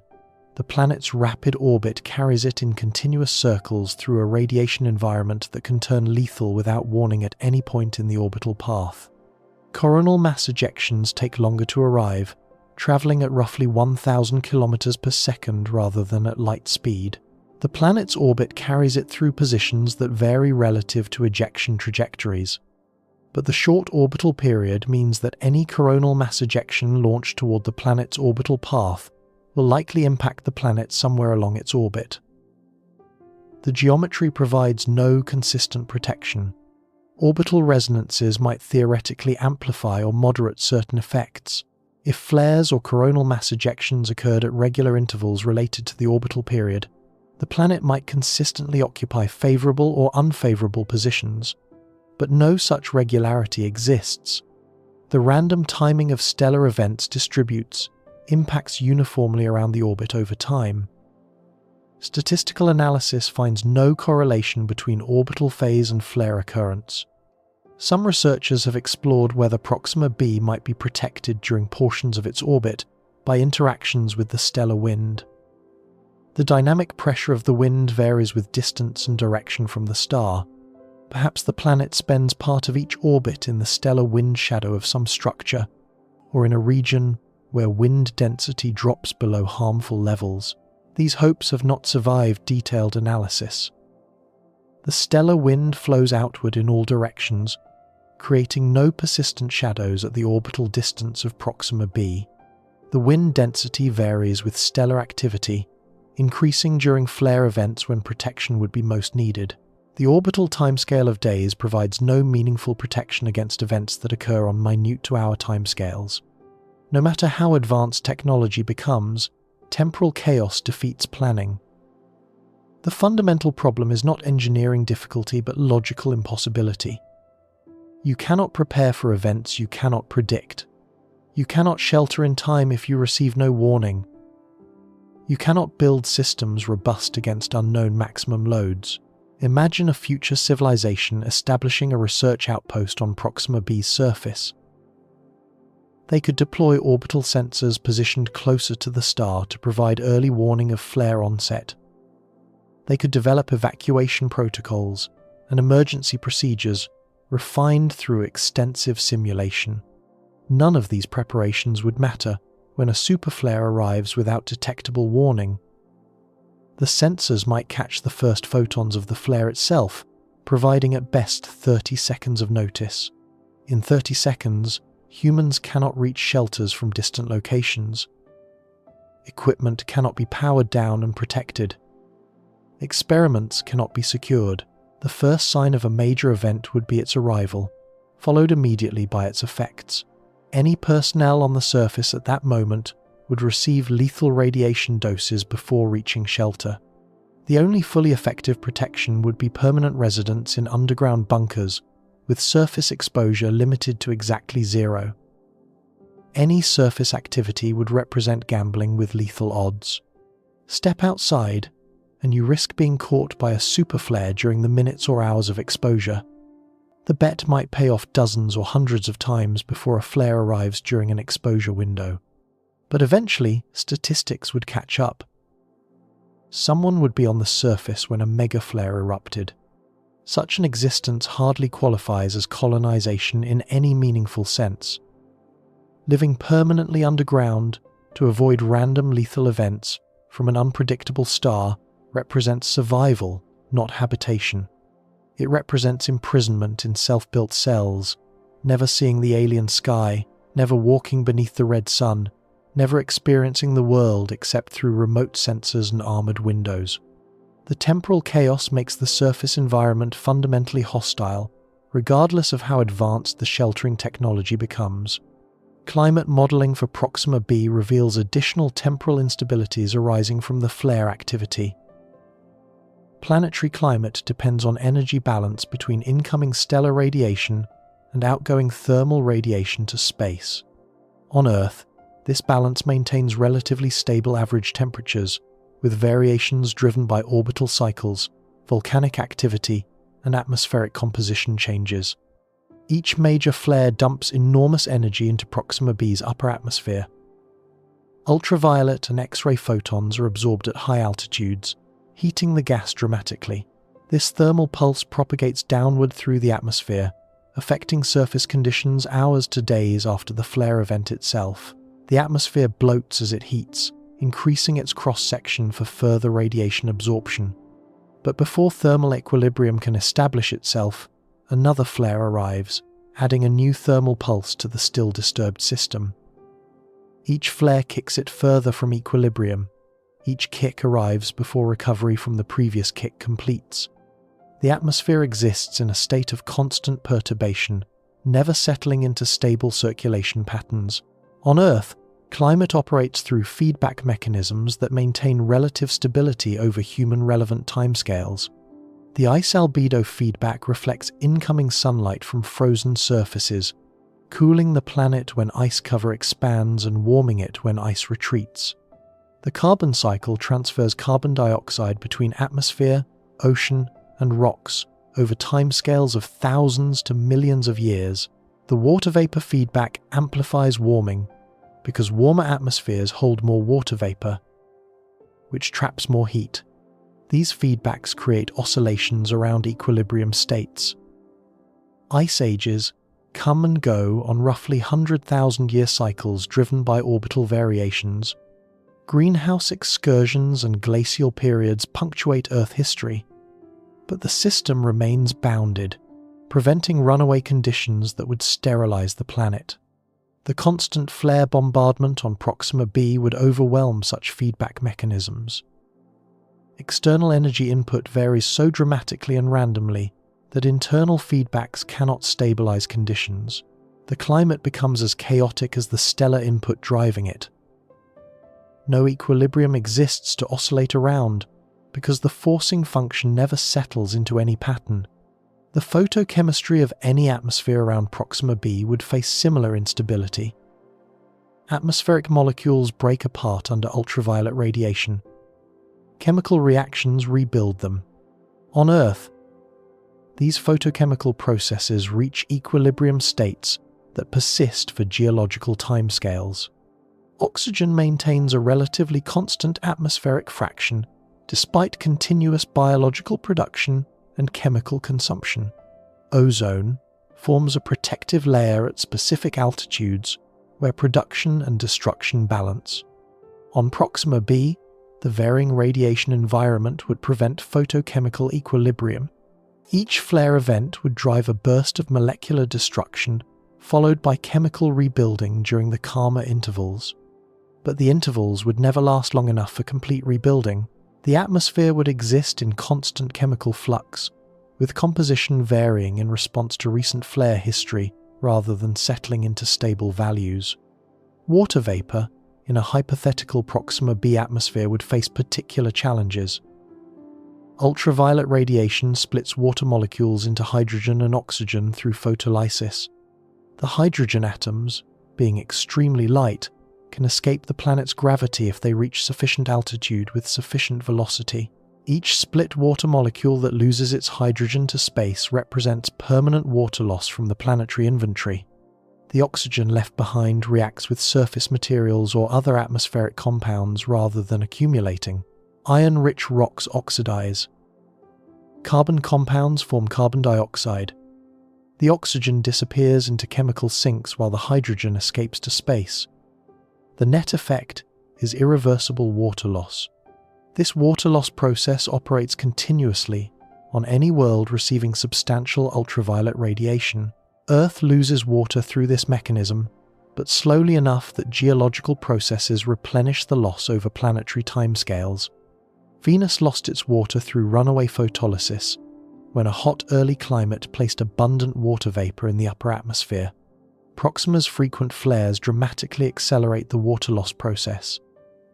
Each flare drives intense photolysis during its peak, splitting water molecules throughout the upper atmosphere. The cumulative effect over hundreds of millions of years could remove an ocean's worth of water from a planet that once possessed Earth-like water inventory. The timescale depends on atmospheric structure and initial water abundance, but all models agree that water loss occurs faster around flaring red dwarfs than around stable stars. The temporal dimension of Proxima Centauri's violence reveals why optimistic habitability scenarios consistently fail under detailed scrutiny. Each proposed mechanism for survival or protection assumes conditions that can be prepared for. Each assumption fails against temporal chaos. Radiation shelters require knowing when to shelter. Without warning, shelters cannot protect exposed individuals. Atmospheric replenishment requires periods between stripping events. Without such periods, atmospheres cannot rebuild faster than they erode. Biological adaptation requires consistent selective pressures. Without consistency, evolution cannot optimize organisms for conditions that change randomly. The random, unpredictable nature of Proxima's behavior denies all these assumptions. The star has been violent for nearly 5 billion years. Every indication suggests it will remain violent for trillions of years more. No phase of stellar evolution will bring calm. No waiting period will make conditions safer. No predictable pattern will allow preparation for the next major event. Time serves not as healer, but as ally to the stellar violence, wearing down any defense, overwhelming any adaptation, destroying any attempt to establish permanence in this hostile domain. Where time transformed Earth into a living world, time merely extends the duration of Proxima's assault.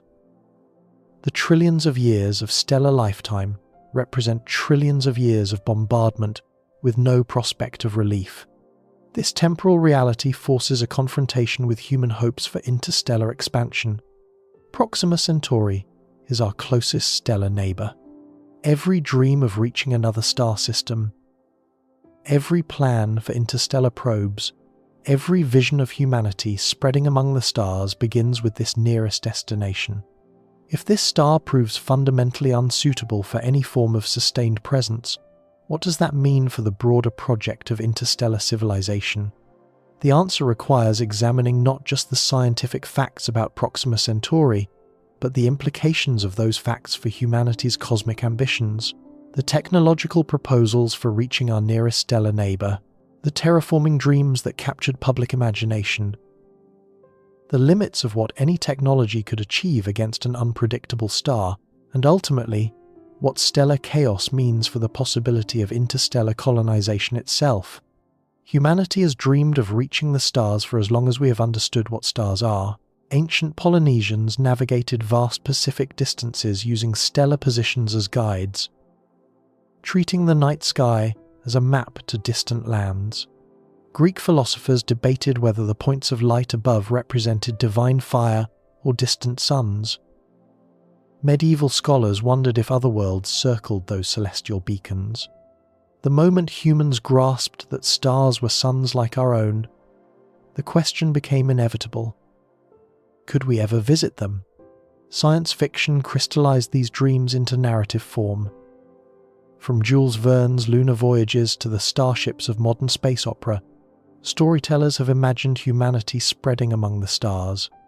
These visions shaped generations of scientists and engineers who grew up reading about warp drives and generation ships. The dream of interstellar travel became embedded in technological culture, a goal that seemed achievable if only we developed sufficient capability. When astronomers identified Proxima Centauri as our nearest stellar neighbour, it became the default destination for those dreams. The star's very name reflects this status. Derived from the Latin word for nearest, Every serious proposal for interstellar travel has targeted this system because basic physics makes the choice obvious. The closer the destination, the shorter the journey. The shorter the journey, the more feasible the mission. Proxima Centauri represented the lowest rung on a ladder that might eventually reach the galaxy. The distances involved still stagger imagination, even for this nearest neighbour. 4.24 light-years translates to approximately 40 trillion kilometres. Current spacecraft technology would require tens of thousands of years to complete such a journey. The Voyager probes, launched in 1977, and now the most distant human-made objects, have travelled roughly 23 billion kilometres in nearly 50 years. They have covered less than 1,000th of the distance to Proxima Centauri. At their current velocity, arrival would require over 70,000 years. This temporal barrier seemed insurmountable until innovative propulsion concepts emerged from theoretical physics and engineering studies. Ion drives, solar sails, nuclear pulse propulsion, antimatter engines, and laser-pushed light sails each offered potential pathways to relativistic velocities. The engineering challenges are immense, but perhaps not forever beyond human capability. For the first time in history, interstellar travel began to seem possible within conceivable technological frameworks. Breakthrough Starshot, announced in 2016, represented the most ambitious and credible proposal yet advanced. Backed by billionaire Yuri Milner and supported by physicist Stephen Hawking before his death, the initiative proposed sending a fleet of gram-scale spacecraft to Proxima Centauri using powerful ground-based lasers. The concept exploited a fundamental advantage of light sails. Because the propulsion system remains on the ground, the spacecraft need not carry fuel mass. All the propellant stays home, only the payload travels. The proposed starships would weigh approximately 1 gram each, essentially sophisticated computer chips equipped with cameras, communication lasers, and navigational systems. An array of ground-based lasers would focus tremendous power onto the light sails attached to these chips, accelerating them to approximately 20% of light speed over a period of minutes. At that velocity, the journey to Proxima Centauri would require roughly 20 years rather than 70,000. The engineering challenges remained formidable. Building a laser array powerful enough to accelerate even gram-scale payloads to relativistic speeds would require gigawatts of coordinated power. Protecting the fragile starships from interstellar dust impacts at 20% of light speed posed unsolved problems. Communicating data back across 4 light-years using the tiny transmitters that 1 gram spacecraft could carry pushed the limits of signal detection. Each challenge demanded breakthrough innovations, yet none of these challenges appeared fundamentally impossible. They represented extremely difficult engineering problems, the kind that human ingenuity has repeatedly solved when sufficient motivation and resources aligned. The Breakthrough Starshot team included serious scientists and engineers who believed the concept could work within decades rather than centuries. For the first time, interstellar travel seemed achievable within a human lifetime. The discovery of Proxima b the same year seemed to validate the destination choice with cosmic serendipity. Suddenly there was not just a star to visit, but a potentially habitable planet to explore. The announcement generated worldwide excitement. Media coverage emphasized the Earth-like characteristics. Scientists debated what instruments the tiny probes might carry to analyze the planet's atmosphere during their brief flyby. The combination of achievable travel times and a worthwhile destination energized the interstellar exploration community as never before. Public imagination soared with possibilities. Perhaps the starships would detect biosignature gases in Proxima b's atmosphere. Perhaps they would image surface features suggesting liquid water or even artificial structures. Perhaps humanity's first interstellar mission would discover that we are not alone in the universe. The stakes seemed impossibly high and impossibly tantalizing. 8 years of subsequent research have systematically demolished the optimistic scenarios that accompanied these announcements.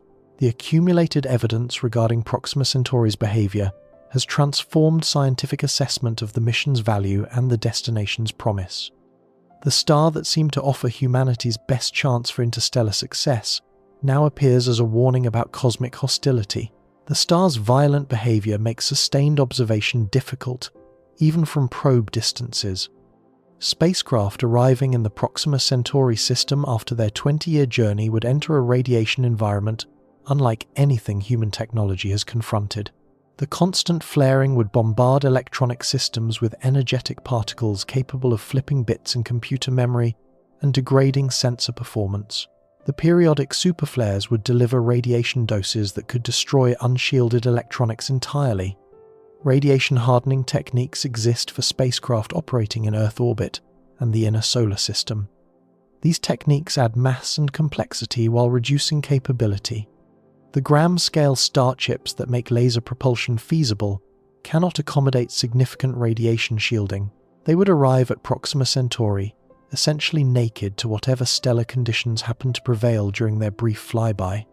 A superflare during the encounter window would likely destroy the probes before they could return any data. The breakthrough starshot concept assumed that the star chips would function long enough to image Proxima b and transmit data back to Earth. This assumption now appears optimistic given the radiation environment. The probes might arrive intact only to fail during the observation phase. They might capture data but lose communication capability before transmission completed. The random timing of stellar violence means that mission success would depend substantially on luck regarding flare timing.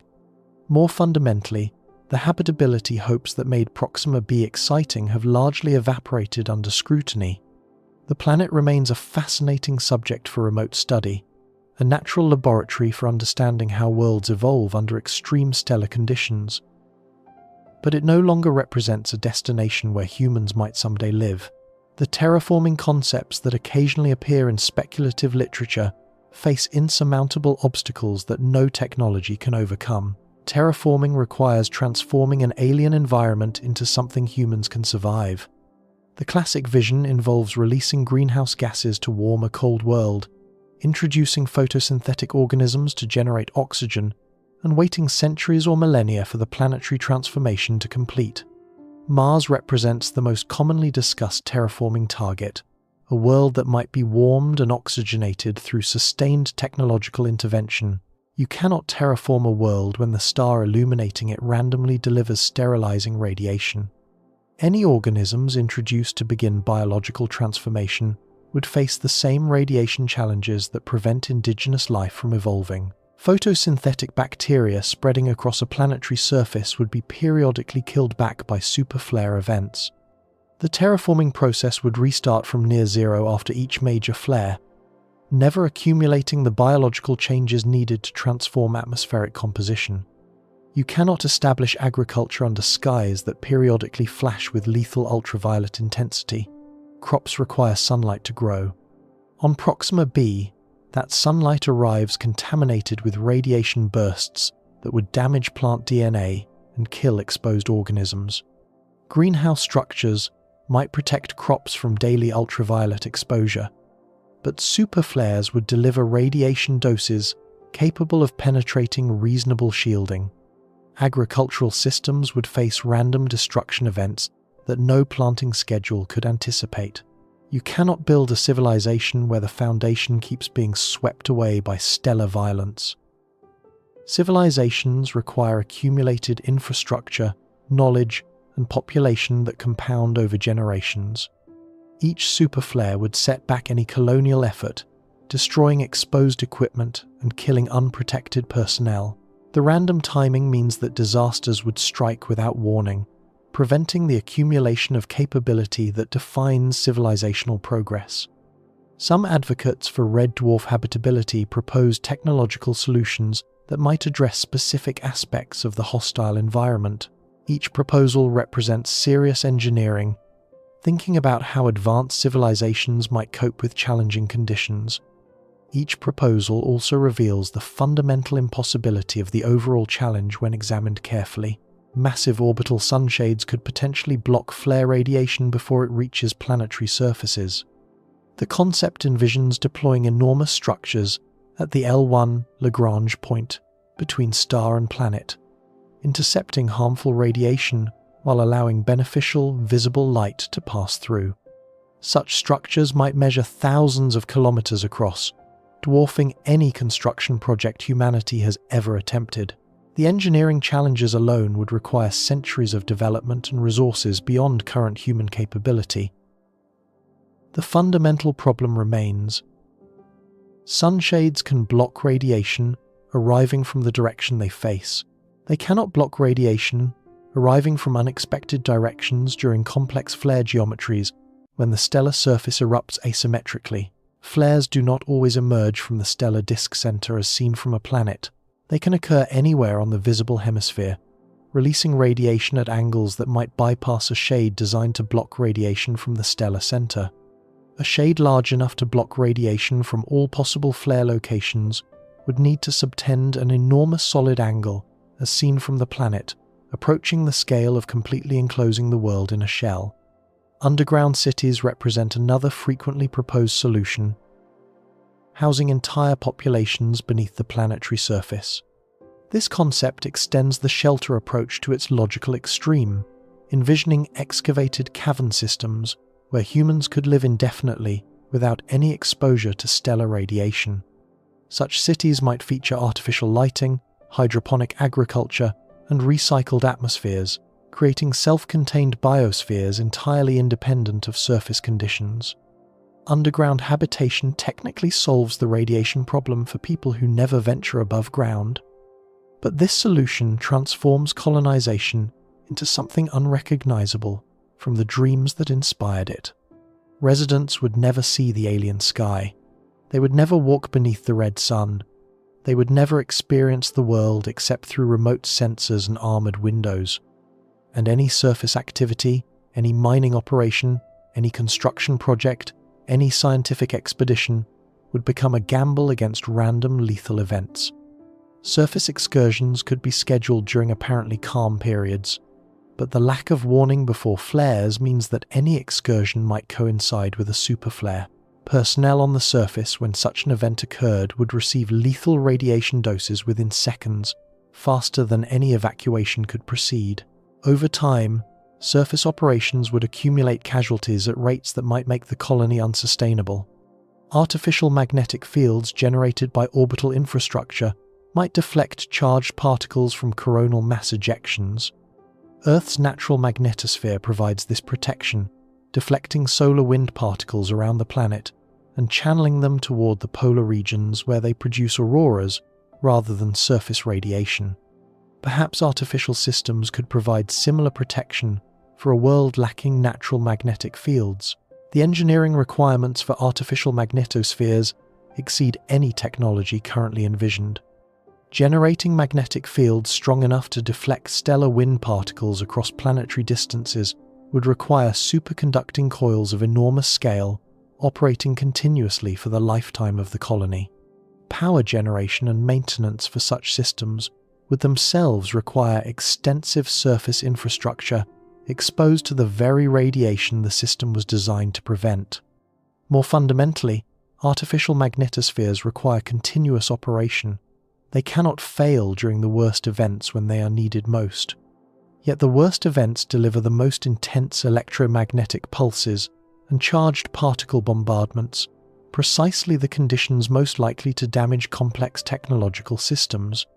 A magnetosphere generator that failed during a superflare would leave the planet unprotected at the moment protection mattered most. This brings us back to the real danger that underlies every proposed solution. The engineering challenges multiply beyond solution. When confronting chaotic threats, systems designed to handle predictable maximum loads can be built with appropriate safety margins. Engineers routinely design bridges to handle loads several times their expected maximum, buildings to withstand earthquakes stronger than historically recorded, and aircraft to survive stresses beyond normal flight envelopes. Systems that must handle unpredictable maximum loads face the logically impossible task of preparing for unknowable worst cases. What safety margin protects against a flare 10 times more powerful than any previously observed? What shielding survives radiation doses that exceed anything in the measurement record? What backup system activates fast enough when the first warning of an event is the event itself? Proxima Centauri's flare activity includes events that exceed typical flares by factors of hundreds. The May 2019 megaflare released energy approximately 100 times greater than average flares from this star. But nothing in physics prevents even larger events. The May 2019 megaflare was not the theoretical maximum. It was merely the largest event observed during a particular monitoring campaign. Larger events almost certainly occur on longer timescales that our brief observational baseline has not sampled. Any infrastructure intended to survive around Proxima Centauri must somehow survive events that have not yet been observed. Events whose maximum intensity cannot be calculated from first principles, events that might exceed any design specification by unknown margins. This is not engineering. This is gambling against unknown odds with civilization-level stakes. Human technology has solved remarkable problems by applying sufficient resources and ingenuity. We have built shelters against earthquakes that protect millions of people in seismically active regions. We have constructed defenses against storms that allow coastal cities to survive hurricanes. We have developed protections against radiation that enable astronauts to work in space and nuclear technicians to handle dangerous materials. Each solution works because the threat parameters can be characterized. We know how strong earthquakes get. Seismologists have catalogued the most powerful earthquakes in recorded history and can estimate theoretical maximum magnitudes based on fault physics. Engineers design accordingly, with safety margins referenced to known bounds. We know how powerful storms become.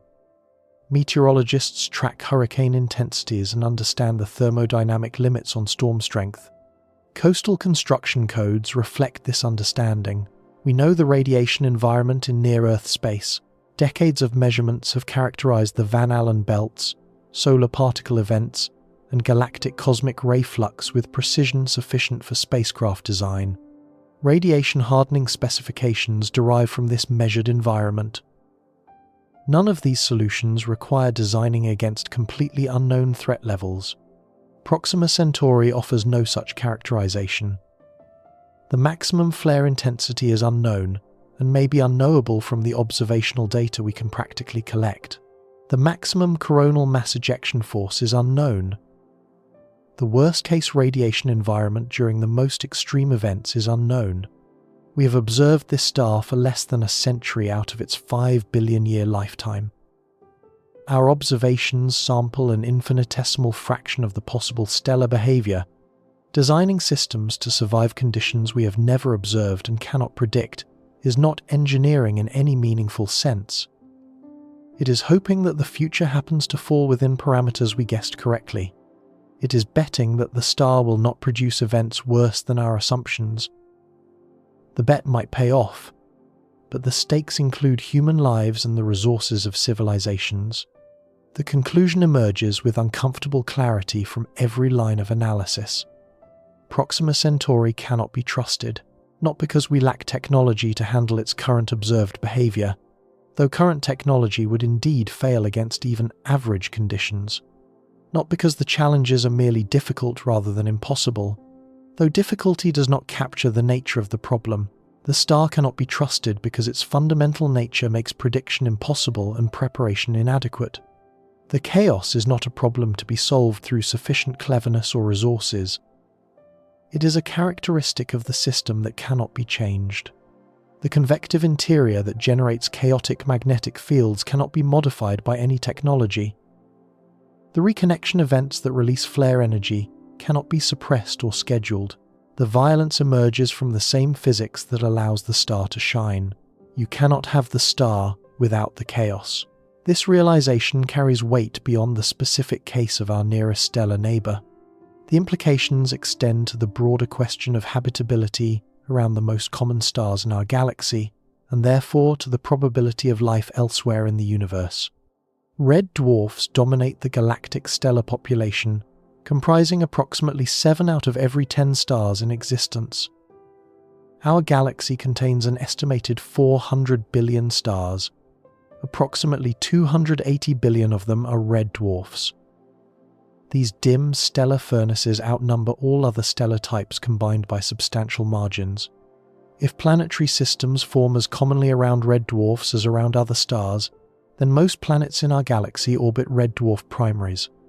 If fully convective red dwarfs generally exhibit unpredictable flaring behavior, similar to Proxima Centauri, then most stars in the Milky Way present similar barriers to habitability.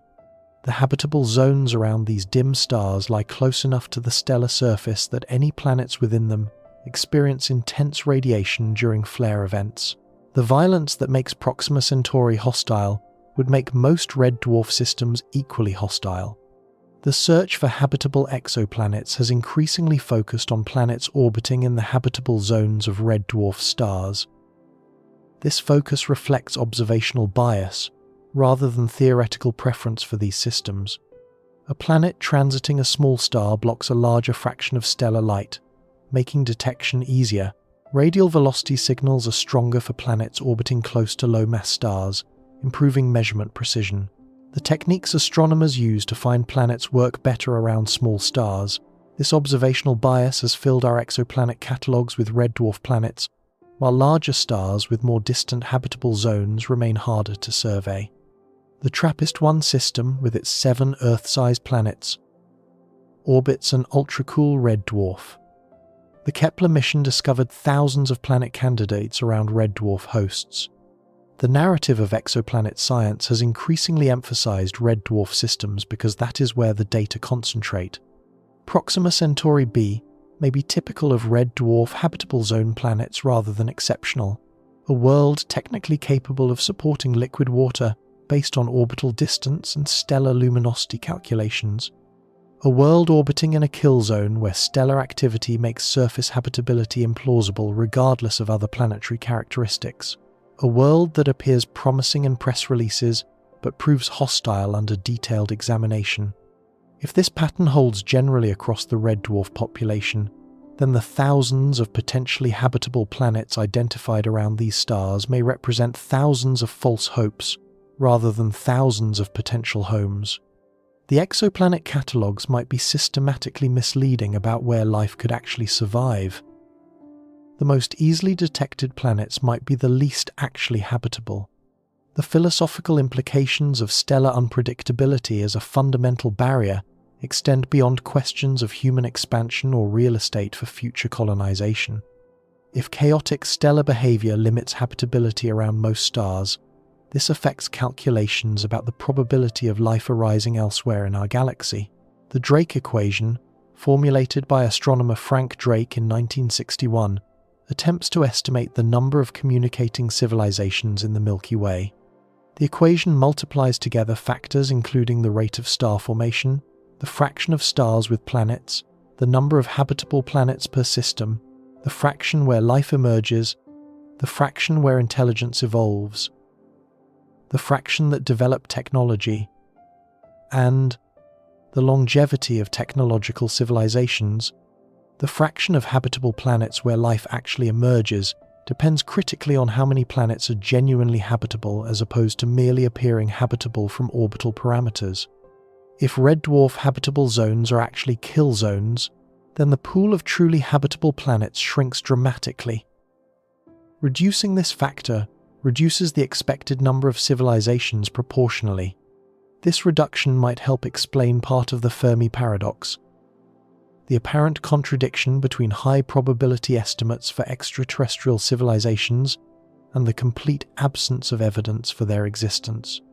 If most stars are too hostile for life regardless of planetary characteristics, then life may be far rarer than optimistic calculations suggest. The galaxy may be largely empty, not because civilizations destroy themselves, but because they never arise in the first place. Our Sun emerges from this analysis as increasingly exceptional among stellar hosts for life. Not exceptional in composition, which is ordinary.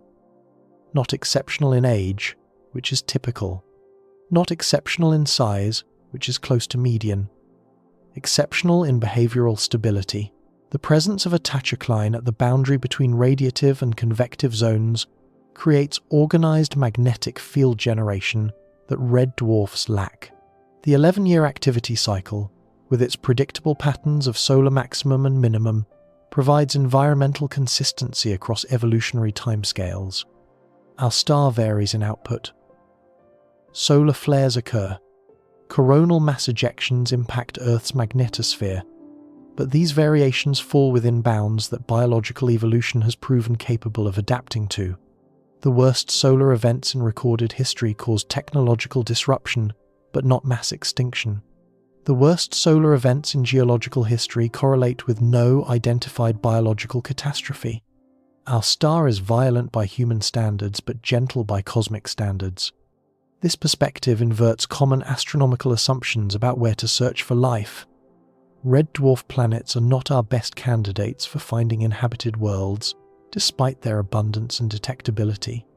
They may instead be our best candidates for finding worlds where life failed to establish itself or was periodically wiped out before complexity could emerge.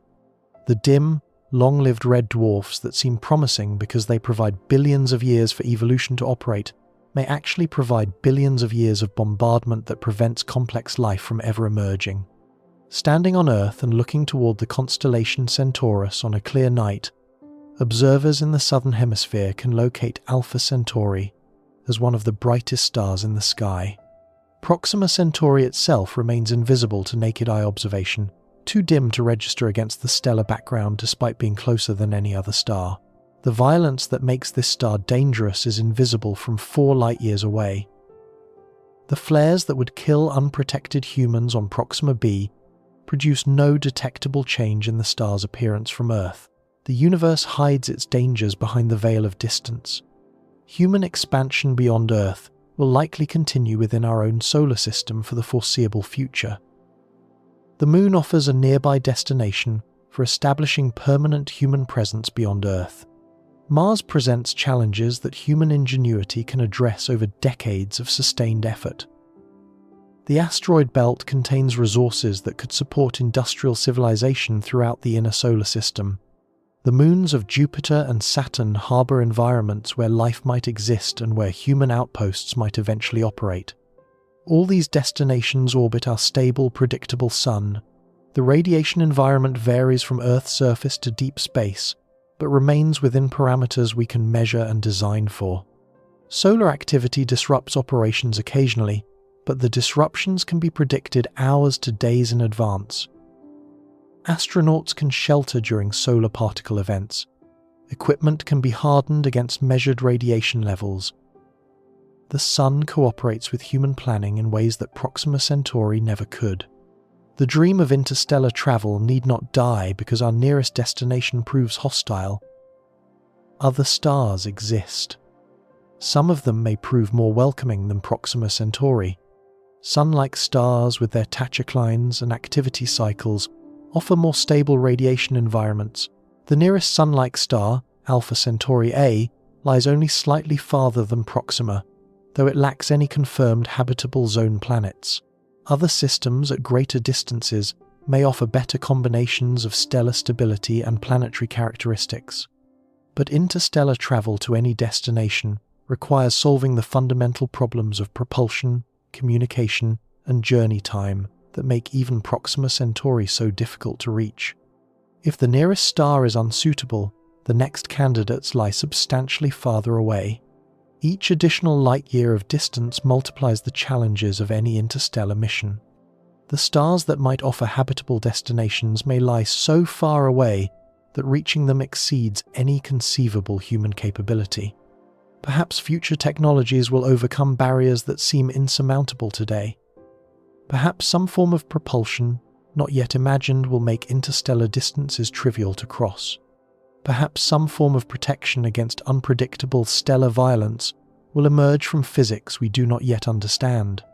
Perhaps life adapts to chaotic radiation environments in ways our biology-bound imaginations cannot conceive. Uncertainty should counsel humility about declaring any destination permanently inaccessible. But uncertainty also counsels realism about the nature of the challenges involved. Unpredictability is not merely a harder form of predictability that yields to sufficient effort. It is a different category of problem entirely.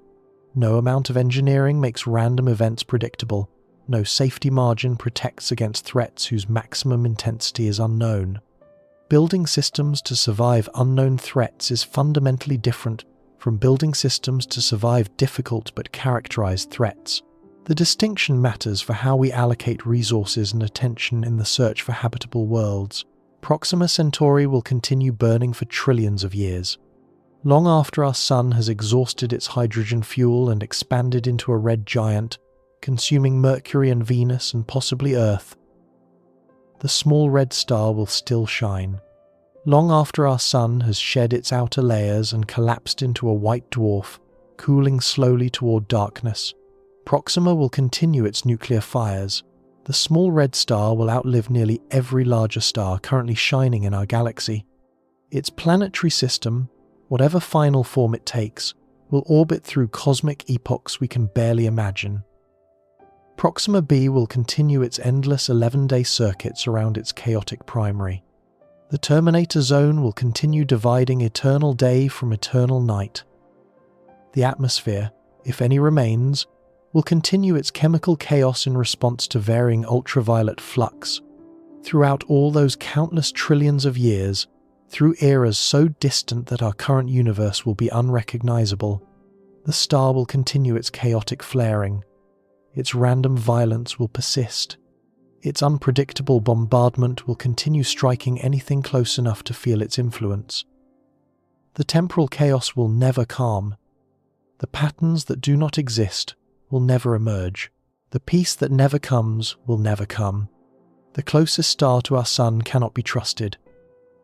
This conclusion rests not on failures in human technology that future advances might overcome, not on limitations in current scientific understanding that future discoveries might transcend, not on lack of will or resources that future civilizations might provide.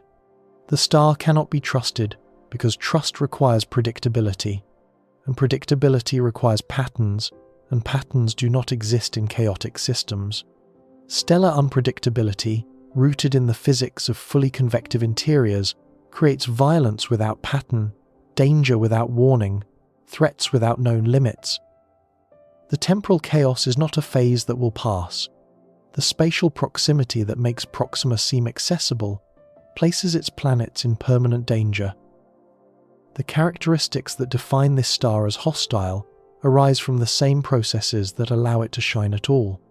The chaos is the star. The star is the chaos. We look toward the stars, hoping to find new homes, new frontiers, new possibilities for human existence beyond our origin world.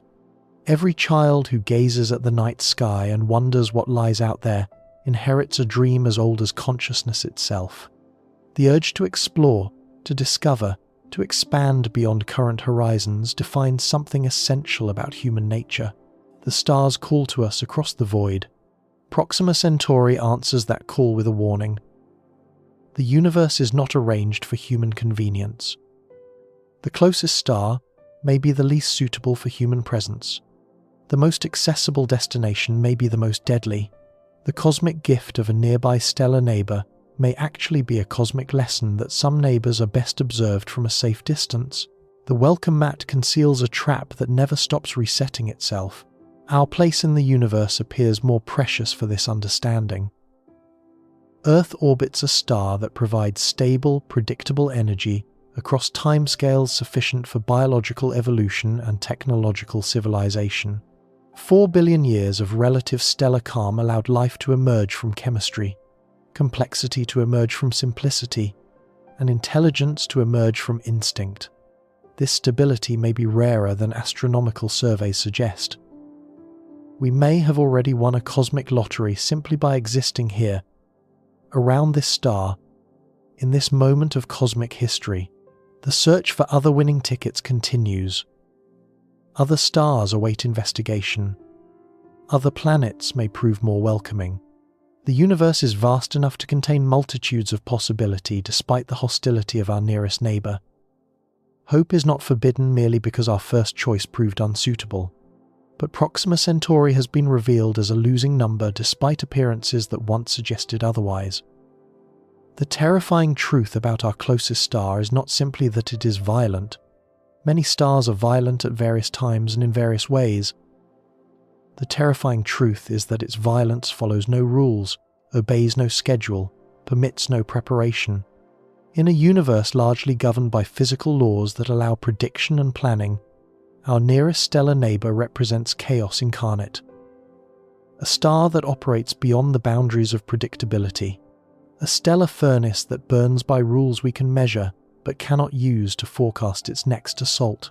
4.24 light-years away, humanity's closest stellar neighbour continues its eternal tantrum. The convective churning that has persisted for nearly 5 billion years will persist for trillions more. The magnetic tangles will keep forming and reconnecting. The flares will keep erupting without warning. The radiation will keep bombarding anything close enough to receive it. The star will still be flaring when our sun dies.